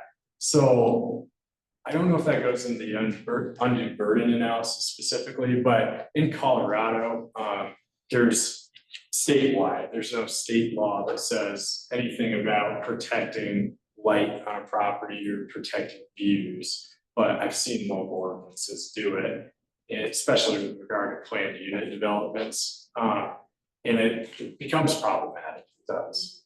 so I mean, that's addressed, I'm sorry. Well, with all the push for alternative energy, what's happening in the field of solar trespass? In zoning. Oh, that's a very good point, and I don't know the answer to that.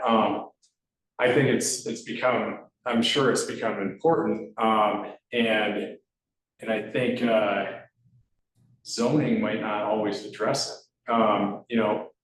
Zoning ordinances are a local concern, and if a municipality is not getting ahead of that and it becomes a concern, then you could have an issue where you eventually have to address it, right? I don't know anything specifically on that, but I bet town and city planners are getting after it. In the comprehensive plan, there's a statutory section on, Oh, we talked about it at the last meeting. The zoning plan for the control of the height, area, bulk, location, and use of buildings and premises. Such a zoning plan may protect and assure access to appropriate conditions for solar, wind, or other alternative energy sources. interesting. Oh, that's great. However, and anyway, and Yeah. that applies to new construction. It does say if it's, your trees and everything are already there. Okay. So, especially if something, it was like ADU, to put it out there, that would, if they were by special review, that shading out your neighbor's garden could be a criteria that would make it, Or is so that it shouldn't be dangerous? approved.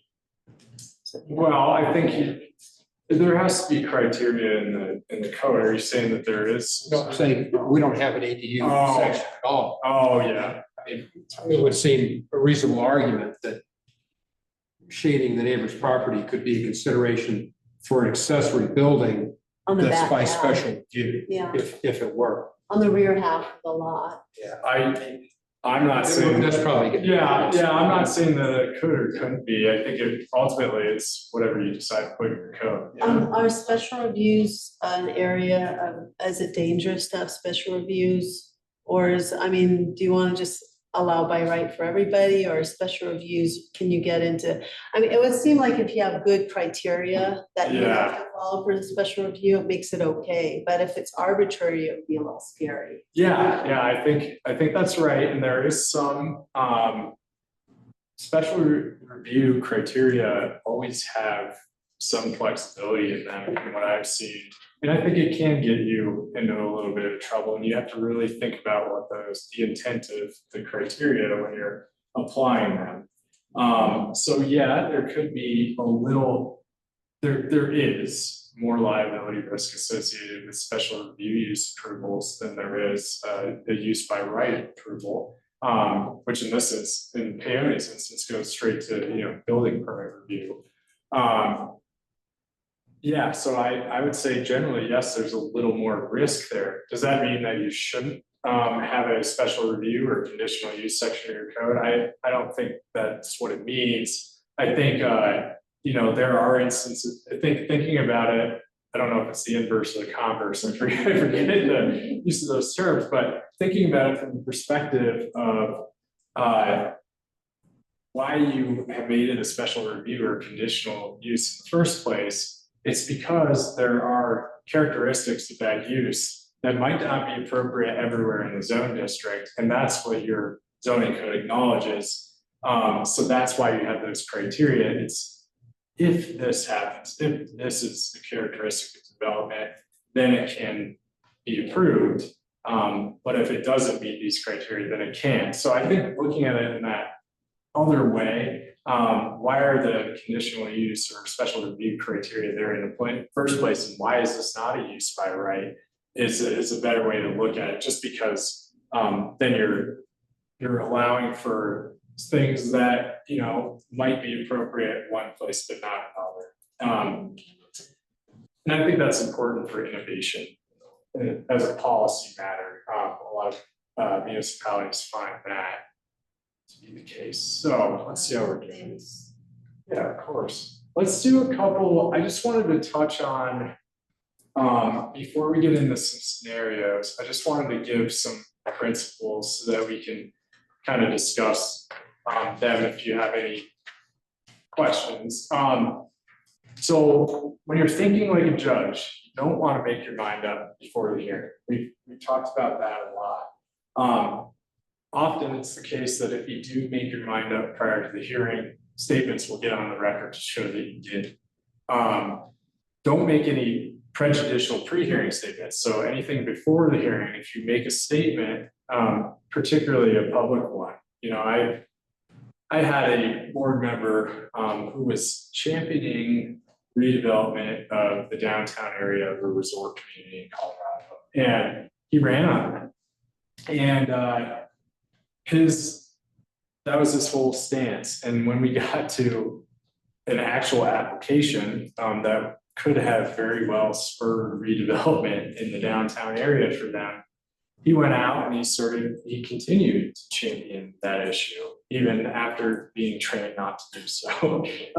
And the result was that he had to recuse himself and could no longer impact that decision one way or another. So he removed his decision-making authority from himself by actually making, so that's, in some ways a paradox. And so by championing, you sometimes eliminate your ability to influence the decision. So you want to make sure that your influence is done in the correct way, and that's at the hearing based on the evidence. Ex parte context, I think it's the only thing I'll note here, and I can tell you guys know this piece well. The one thing that I would state here is to err on the side of caution, and speak to a staff member or an attorney if you think that you've violated the rule against ex parte context. And when I say the rule, really what I mean is the constitutional rights of one of the parties. And because there might be a way to remedy the issue. If you have a record that's littered with ex parte contacts, and it's very clear that there was a lot of discussion happening prior to the hearing with one side or the other, then that's a quick and easy way to get it overturned.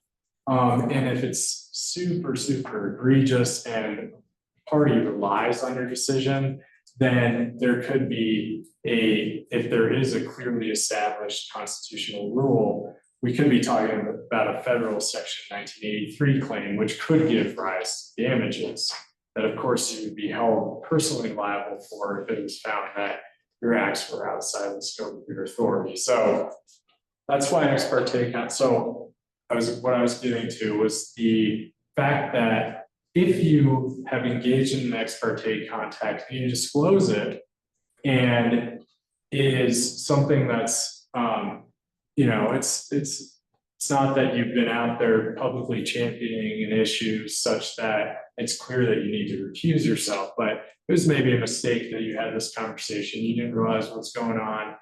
And let's say you drove by a site, and the applicant was outside, and you stopped because you were planning on looking at the site, which, you know, can be problematic because you might offer your own testimony when you get to the hearing. Oh, I saw this on the site.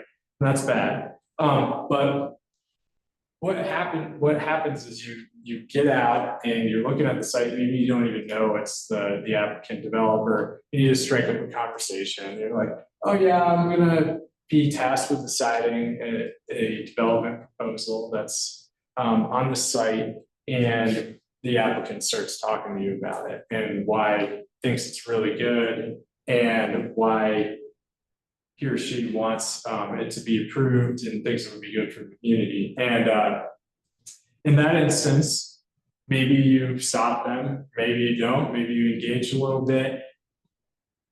You would, when it comes time to go to the hearing, you know, you want to be honest about that. And you want to, because the applicant could end up saying something on the record that implicates you for having that conversation. And if you don't disclose that, then you've engaged in an ethical violation, right? Not just a quasi-judicial violation, which is bad in its own right. So you have to disclose that in accordance with the ethical rules, which we'll touch on more tomorrow. But if you do state on the record that you had that conversation, you give some details about what it was, thus giving both sides the opportunity to respond to the factual information that was discussed, then it might be the case that you don't end up needing to have to recuse yourself. And that's something that will be very fact specific and should be developed in the record during the hearing by way of a conversation between that individual decision maker and the attorney, or a staff member, depending on who you're. Yes, say that again. I think you said. You have that conversation during the. Yes, correct. Yep. And it could be, depending on your structure, it could be like preliminary motions type of setting before you actually get into opening the public hearing. Yeah. So how about, you've lived here for 50 years, you've driven by there twice a day, you know what it looks like. Yeah, well, I think that's, you know, it's unavoidable, right? And that is something that the law doesn't necessarily take into account, but practically we take into account. The right way to do it would be to ask someone a question. Yes, exactly. What about this? Yeah.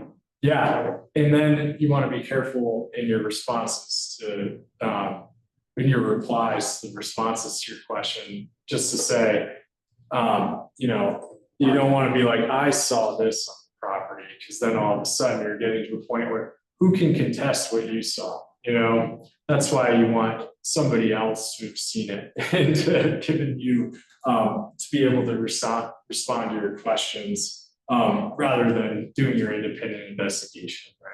Yeah. Just one other point that I'm hammering on, that campaign speeches don't figure into your quasi-judicial.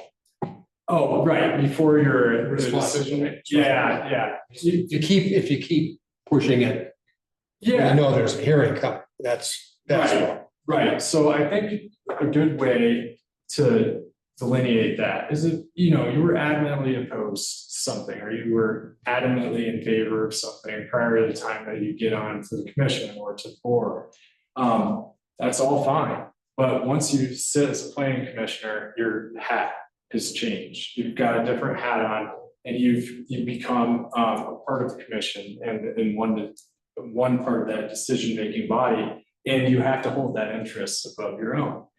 So I think, you know, to dispel any notion of you having a bias, if you truly believe that you do not have a bias and that you can make the decision based on the criteria and the facts developed during the hearing, and be impartial, then, you know, and you feel that the public needs to be apprised of that, you can make some sort of statement at the beginning of the hearing that's, look, I know I was against this or for it prior to the time that I took this seat. But as a commissioner, I'm tasked with making a decision based on the facts that are presented to me during the hearing, based on pre-existing legal criteria. And I need to be fair and impartial, and I think I can do that.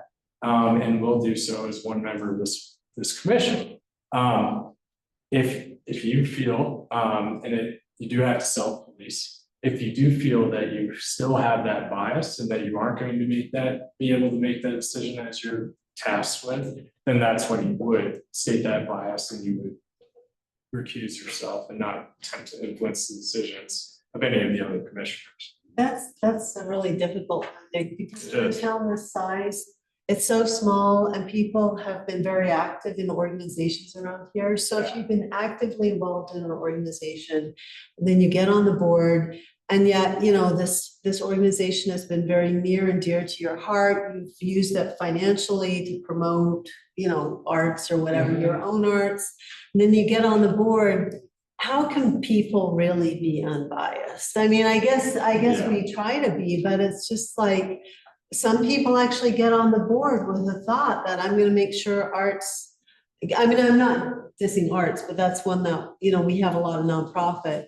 Right. It's like, how do you truly, when it comes to being quasi-judicial? I mean, I Yeah. don't know if you can really separate yourself because your friend group and everything are just. But it's about a very specific thing when it comes in front of us. But It's when you not- think, well, that I mean, would be a great addition to their building or something like that. I mean, I it's think just you like, recuse yourself. If you can't be. hopefully if you you can, can't, I mean, but if you can't, but if it's you come hard. in. It's just very difficult. It is. Because it's almost it's the way you're living. I mean, it's Yeah. just, and it's kind of hard to be that objective sometimes Right. because it's a lifestyle. It almost. is. Well. And I'm just making a statement. I don't Sure. think, But I think when There's an somebody's easy coming in with a answers. very specific building, yeah. you really have to think about that building, Yeah. what they're trying to do with zoning and leave the other aside, because if what they're doing, the Well, I mean, facts like don't hold up.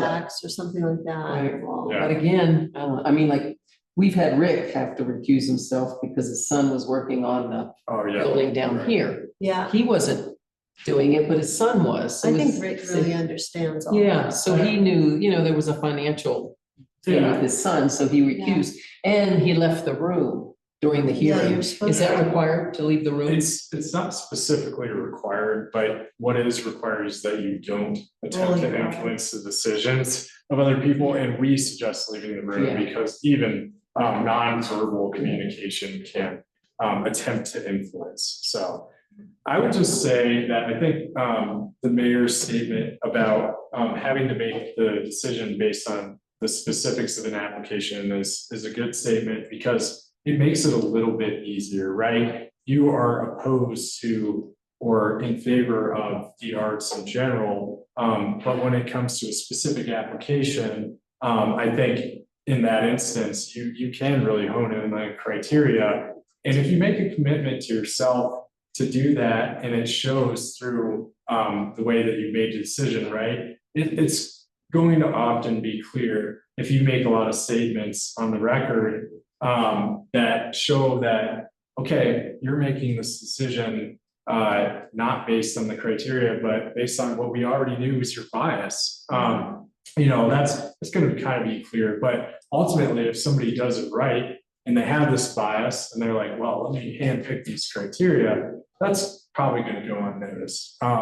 And that's the unfortunate reality of it. So what we need to hearken back to is our oath as a commissioner to uphold the Constitution and the laws of the United States and the town ordinances.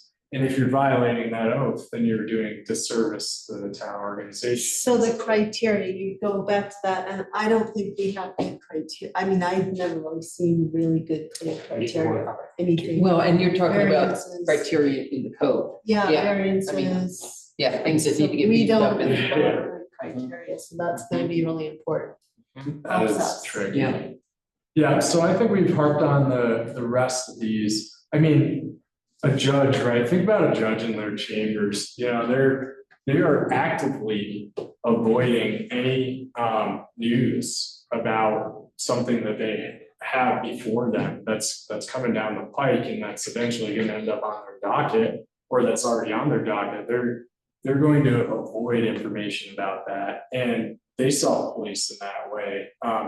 You know, we've heard some views of Supreme Court justices more than we have ever in the past, and that is sort of changing the way that the public views them and trusts them. And that's because they're going outside the bounds of what has become known of justices and their impartiality and their ability to separate their own views from that of the decisions that they're tasked with making.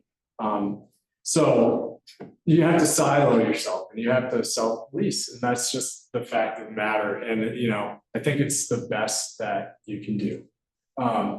It's never going to be perfect, but I think that that's a struggle that we have to constantly fight as decision makers. Okay. So let's go to a couple real life scenarios, and then we'll go ahead and wrap up. I'll read the first one and then we can discuss. We recently approved a controversial site plan and resolved the fire district's concerns with a condition of approval requiring the developer to obtain fire access over the neighbor's land. The neighbor testified at the hearing that he's willing to grant an access easement. One of our members who voted against the project has approached the neighbor to suggest that he not grant the easement. Any concerns? Oh, no. Pretty obvious. Yeah. I mean, it's a planning, let's say this is intended to be the planning commission. So, you know, it's an instance where you're actually recommending approval, right? And it's a controversial one, and which kind of tips off the fact that there were going to be dissenting members. And you know, the one that's voted against it, I think you have to harken back to the idea that you're one member of the consensus building body and that the body has spoken. And that even though you didn't like that particular decision and it went against your vote, it is the one of your decision-making body, and for that reason you have to support it. And I think the big issue here is what happens if that member did not do it, did not go to the neighbor and suggest you not grant the easement. Maybe that member is going to take some flack from the members of the public to whom this commissioner said that they were going to do everything in their power to stop this from happening. Well, the commissioner already did everything in their power to stop this from happening by voting against it. There's no further power to go beyond and try to undermine that decision by what are clearly illegitimate gains here. You know, it unwinds the approval essentially because it was a conditional approval, and it was made and approved requiring the developer to obtain that fire access. So it's a clear way to get yourself into trouble that goes outside of authority. And so the moral of the story is, when you leave here, you still have to be careful. Yeah, what you do. yeah, You that can't is. be out in public undermining the vote. Yeah, Or that's exactly right. trying to do specific things. Yeah, and I've seen it Pass happen things on. before where it's less egregious, where a member of the decision-making body just goes out and says, I don't like that decision. I think that you can probably get away with not doing that and just flying under the radar. And then, you know, if the developer relies on that, or the opposite way, and I'm sorry I didn't finish my thought, but I think this is a better example. You know, the decision has been made, and then several planning commissioners on the dissenting side, or let's say the two planning commissioners on the dissenting side, get together with that applicant and say, yeah, I know that was approved, but we're going to make it hard for you every step of the way. Can that applicant, the developer, still rely on that approval? The answer is yes, but if you're not a very experienced or savvy developer, maybe this is your first project or something like that, And you realize that two of the decision makers who just reviewed your project are now expressing, regret over the decision that's been made. Maybe it hampers your ability to rely on it, and you start to make concessions in the building when you've gotten to the building permit phase to try and please everyone as someone being a member of the community. People have to be able to rely on the decisions you make, in other words, and I think that's it's important, and they're entitled legally to rely on a decision. So to undermine it after the fact can get you into hot water. So it's also important to remember then as the body that your decision is really, you have to be very serious about Yes. it. It's not something that you take lightly Yeah. because it's kind of final. Yeah. Absolutely. So let's go to the next one. From prior comments, it seems one of our members generally disfavors citing the development of any gas stations. We have an upcoming special review use hearing for gas station. Members have been asking staff to include information about noise, air, and light pollution in the packet. It's been posting on social media about the upcoming hearing. It's funny that this is kind of like we've talked about a lot of these issues, right? It seems like it captures them pretty well. And this actually comes out of one of the municipalities that I used to work for in the Front Range. So what do you think is wrong with this scenario? They're posting on social media. Yeah. That's bad. And there's, Ex parte with staff. yeah, that's exactly right. I think one of the things is if you have criteria in the code that speaks to noise, air, and light pollution, and you might in your special review use provisions, it's certainly okay to address those items. But if you're asking staff to include it ahead of time, you're having the staff member in having that discussion, you're having an ex parte communication, like Ms. Bruner said. So what you want to do is, if there's lacking information in that specific criterion when you get in the hearing, you want to ask about that. And if you're not satisfied with the information you received via testimony, since it wasn't in the packet, then you might be in a position where you need to continue that hearing and get that information. So if you have to convince the majority to continue, Yes. but then it's okay to ask for specifically more information about some Well, air, light. I would say to do it in the hearing, right? So like in your motion to continue, you continue to a date certain, and you state as a second part of your motion that the staff will collect information related to noise, air, and light pollution. Yeah.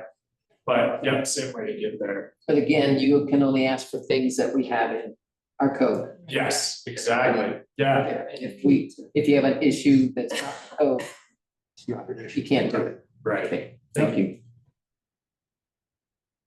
All right, so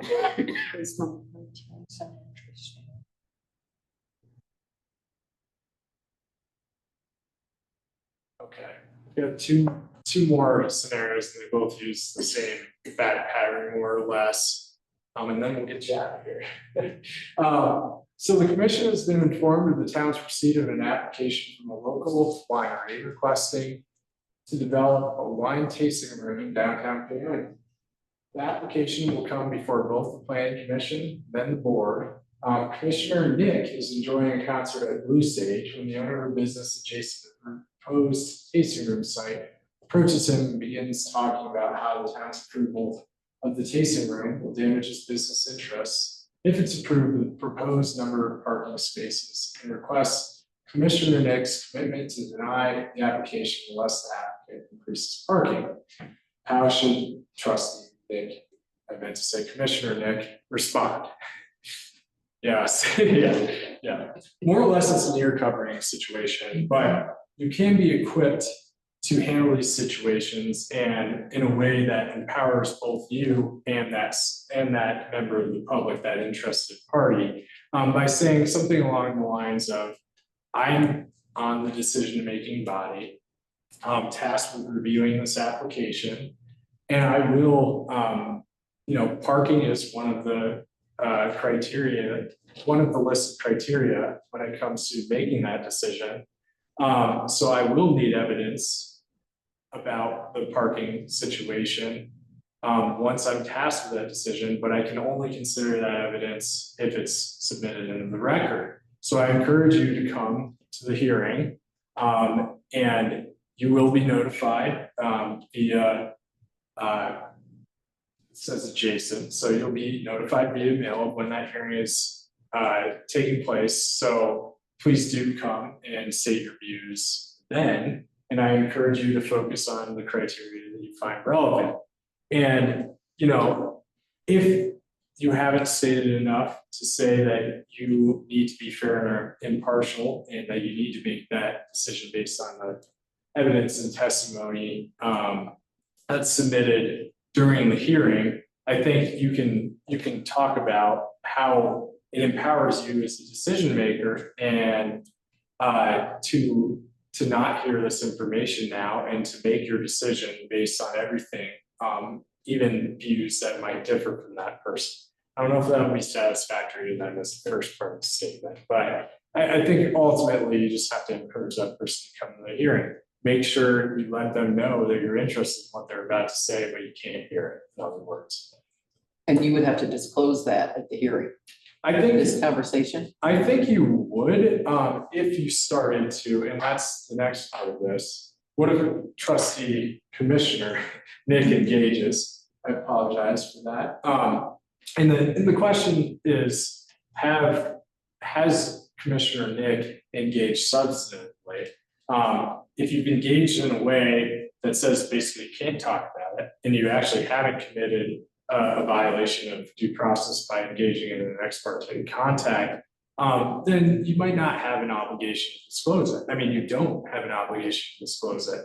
If there's somebody who knows of that conversation that might bring it up, and you want to get ahead of it, you can disclose it in the hearing. There's nothing against disclosing it. You just don't have an obligation to. But I would say, if it's going to be a big deal and you're anticipating, you saw that, there was another commissioner watching this person talk to you, and they know the relationship and how the business adjacent to the tasting room feel, you know that they're adjacent, then you might want to disclose that just so you can get it out into the open and make sure there's no appearance of impropriety. Sometimes that becomes reality. Is it okay to just say, if I can't talk to you about this? I've Yeah. had 2 instances where I've just said, I have to leave the room if you're gonna continue talking. Yeah. Because I don't wanna do all that. Yeah. I don't wanna have to say, well, if you wanna, I don't wanna do that. Yeah, no, I think that's absolutely right. And I think mine was a few steps removed of having said that already. And then if they keep giving you why, and you're not comfortable with just walking away and you want to give them some sort of response. But yeah, it works just as well. It might work better to just be like, I can't talk about this, keep talking about it, I'm gonna take off. I had someone, sorry, the bill. I had someone walk into my yard when I was a board member to talk to me about the hearing. She wanted to have a goat. And so she came and started talking about the goat, and I said, I'm sorry. And they didn't understand the whole judge, jury, quasi-judicial. It was very difficult, and she was a little bit like shocked and a little bit upset. But on the other hand, and this is something, what's relevant? Because goats and animals aren't even in chapter 16. The board isn't supposed to be doing variances, that's the zoning board of Right, but adjustment that person typically. didn't know any of that. I know, but we didn't know. Was I even supposed to be doing a variance, And there were no, it's under health, safety and nuisances, chapter 4. Right. So it's like, so I'm a little diverging, and so there are no criteria. It's just like, oh, it sounds like it's a good idea and the neighbors don't mind. But I see Hotchkiss doing this. Anything in their code can be a variance. And is that really appropriate? Well, I mean, how do we do that as a town if we want to see that? If you want to have exceptions to any part of the code, how do we do that?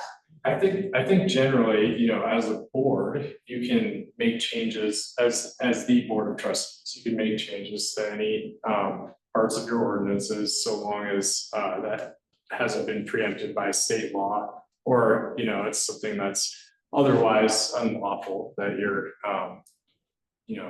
addressing. You can't permit conduct that's illegal. Yeah, so I think in those instances, you'll have general offenses, that section of your code, let's say, I think it's in chapter 8. Oh, chapter. There might be some instances where the board of trustees will want to create exceptions to some of those broad prohibitions. So that's one way to do it. So you write it Usually in. just takes a code amendment, yeah. You don't want to do any generally applicable code amendment, just as a rule of thumb to address any specific person. You want to at least consider the fact that, yeah, well, you have one person who's really driving this. Well, it's going to apply to everyone if we adopt it as an exception to otherwise prohibited conduct. So you'll want to think about that in your policy making role. But yeah, generally, I think, backyard chickens is one that often makes its way into the zoning code. And I think that that's somewhat appropriate, right? I mean, it could be in general offenses, it could be somewhere else, could be in health, sanitation, and animals. But oftentimes it is a zoning concern because it's it's land use, and it does allowing backyard chickens does implicate neighbor concerns.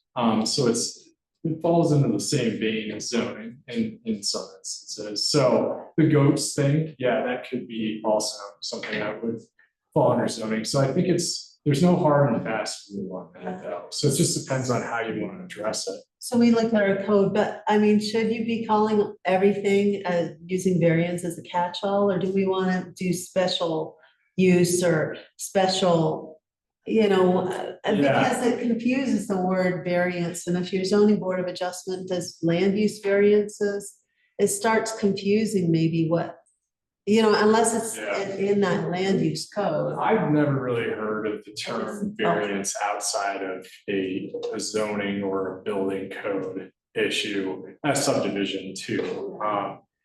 Sometimes subdivision doesn't have the ability to vary, but I think the way the statute puts it is if there are peculiar circumstances, and it's really pointing to topographical concerns that would create an undue hardship if the rules were applied hard and fast to that specific scenario, then you do have an obligation as a board of adjustment to adopt a variance. I've not seen it in those other instances. So if there are, my advice would be to make sure that your laws are generally applicable and your exceptions to the law are generally applicable outside of the context of zoning at least. Is that conditional use permit, or what would the exception be? What would the term? I've seen that be the case with a permit, except by permit. And you might say who has to issue that permit. You can't use, in a lot of municipalities, like you can't bring 25 or more people to a pavilion in a park and just hold an impromptu picnic. In a lot of municipalities, you would have to seek a permit to do that because of the number of people, and presumably you're excluding others from the area just by being there with such a large group. So that's a good instance of it, I think. So permit is, if you don't want to allow something like drones flying everywhere in town, and there are FAA regulations that may preempt some local zoning regulations on that specific issue, but if you want to allow people to fly drones only when they get a proper permit to do so, then that would certainly be something that you could do. So yeah. I hope it's my last question, but I've looked and I can't find any guidance on rules for legislative hearings. Can you address that for a couple of minutes? Yes, absolutely. So really, all that it requires is that members of the public be given the opportunity to speak. And that's it. That's really it. So you might have a script in those scenarios, you might not. And the key is if it's a public hearing, the members of the public have to be able to speak on the issue. Does the board have to follow or owe any due process to anyone other than providing the public hearing? No. So you don't have to, the board could hear everyone speak about an ordinance and adopt the ordinance without deliberating at all, and that would still be okay, so long as you have not violated a constitutional right somewhere or the other. And that would typically be adjudged after the fact, you know, is this ordinance constitutional on its face? Is it constitutional as applied to the specific subgroup? And that's really where you receive that challenge. But yeah, that's all it requires. I'm sorry, I thought of one more. It's important to me. Yeah, no worries. Okay, so you've got a matter going to the Board of Trustees that by code or statute doesn't go to the Planning Commission, but someone diverts it to the Planning Commission just to get a background to give to the Board of Trustees for their quasi judicial hearing. That seems to me like something that shouldn't happen. That's on its face a violation of quasi judicial. Yeah, I would say certainly if there's no process written into the town's ordinances, you know, the fact finding should occur at the Board of Trustees hearing rather than at the Planning Commission level. You can't really punt that responsibility down. Yeah. Just a quick question, if we have a legislative hearing, they don't have to swear to tell the truth, do they? No, no, yeah, that's Planning Commission, we have hearings, I don't know why. We met, you know, but they don't have to tell the truth during. No, liquor licenses, you do, what the story, don't they? don't that's they- quasi judicial. Yeah. Yeah, yeah. Yeah. Yeah, and you know, the reason that we require this swear to tell the truth, or we recommend that you impose that requirement is because there was a case, years ago where it was a Rule 106 challenge, and basically what happened was the court found that, no, they never swore to tell the truth, so how can you can't necessarily have relied upon what they said.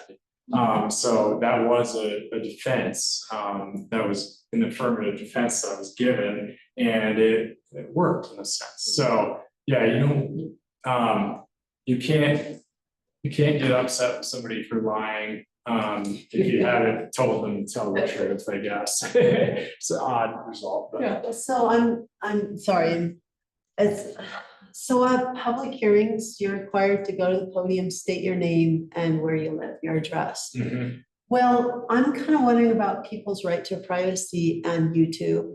Because the town doesn't own or control the YouTube channel, but that goes onto YouTube and goes around the world.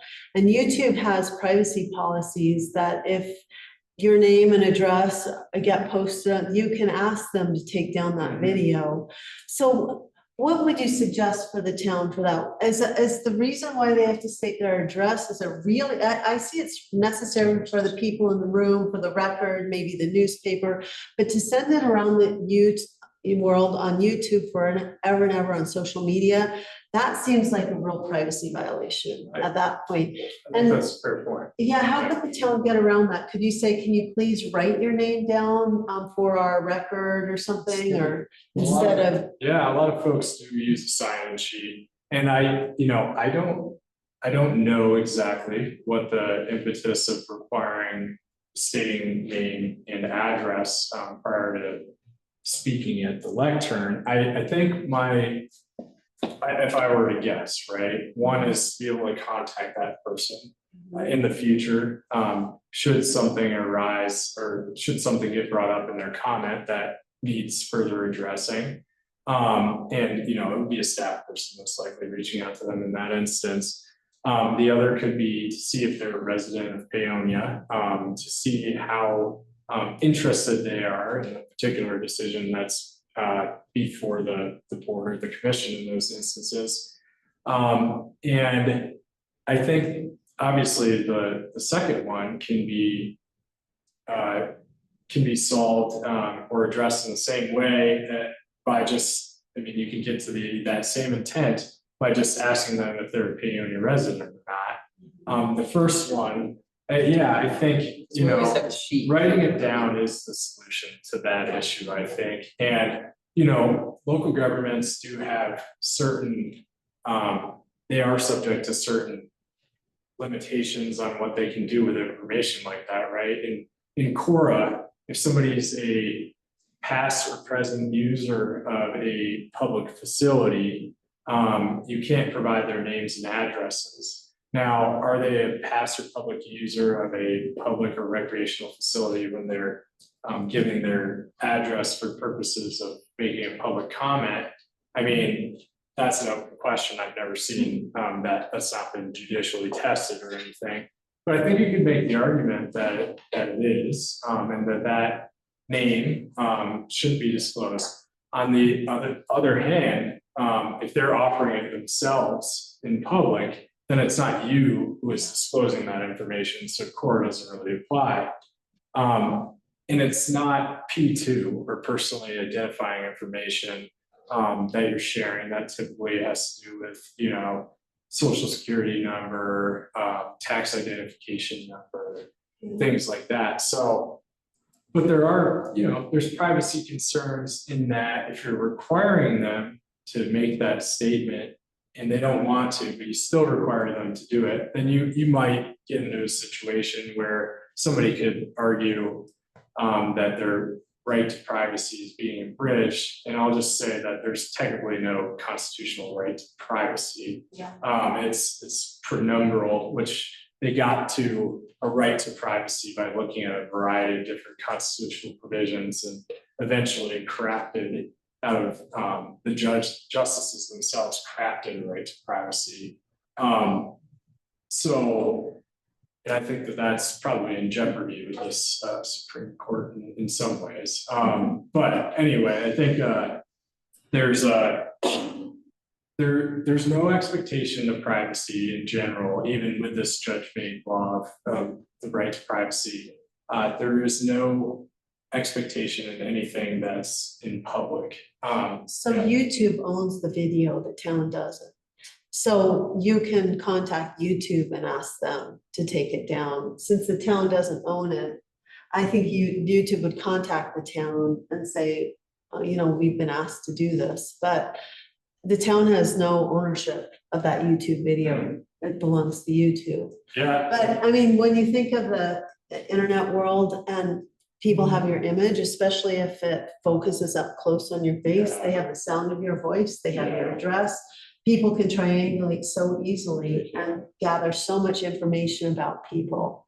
And now with AI, I think it's very spooky. Yeah, it is spooky. And I think we're gonna see a lot of law that that is in response to concerns like that. And one that has come about relatively recently in Colorado, at least, is called the anti-doxing laws. And what that is taking somebody's address and personal information like that could give rise to harassment or even, you know, worse, and spreading that information with malicious intent on the internet. And that is a violation of law in Colorado, but it requires, you know, like any criminal law, it requires intent, the mens rea, in addition to the act of doing it. And that can sometimes be hard to prove.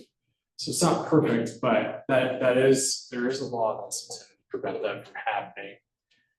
So I would say, you know, if that does become a big concern, that and the Board of Trustees wants to address it, then you might be able to get the same information that you need by having that sign-in sheet, or by even just asking, I've seen municipalities do it, are you a town or a city resident? Yes or no? Yeah, because I think that'd be good to know. Yeah. Let's see if I think what I'm gonna do is go to wrap up, and I just want to leave you with some principles. And you you'll have this, this presentation, so you'll be able to see that we did indeed cover everything in here. I can't think of anything else that we didn't really address, so I appreciate the questions, and I think you guys probably get a lot more out of it than if I had given the slides anyway. Yeah. Tomorrow I might attempt to be a little more structured, but with the larger There's gonna audience. be more. Yeah. So thank you so much. Yeah, of Very course. good, Yeah, thank you, of Nick. course. Yeah, And tomorrow starts at 6. okay. Yeah, you probably know that. The meeting starts at 6. Yeah. I Let's go got back. it. Okay, I just I didn't mean. Yeah, I just, it's because normally we meet at 6:30, so yeah. And so Lucy, just so you hear that, tomorrow at 6 for the ethics. Oh, I think I'll have to see some. Yeah.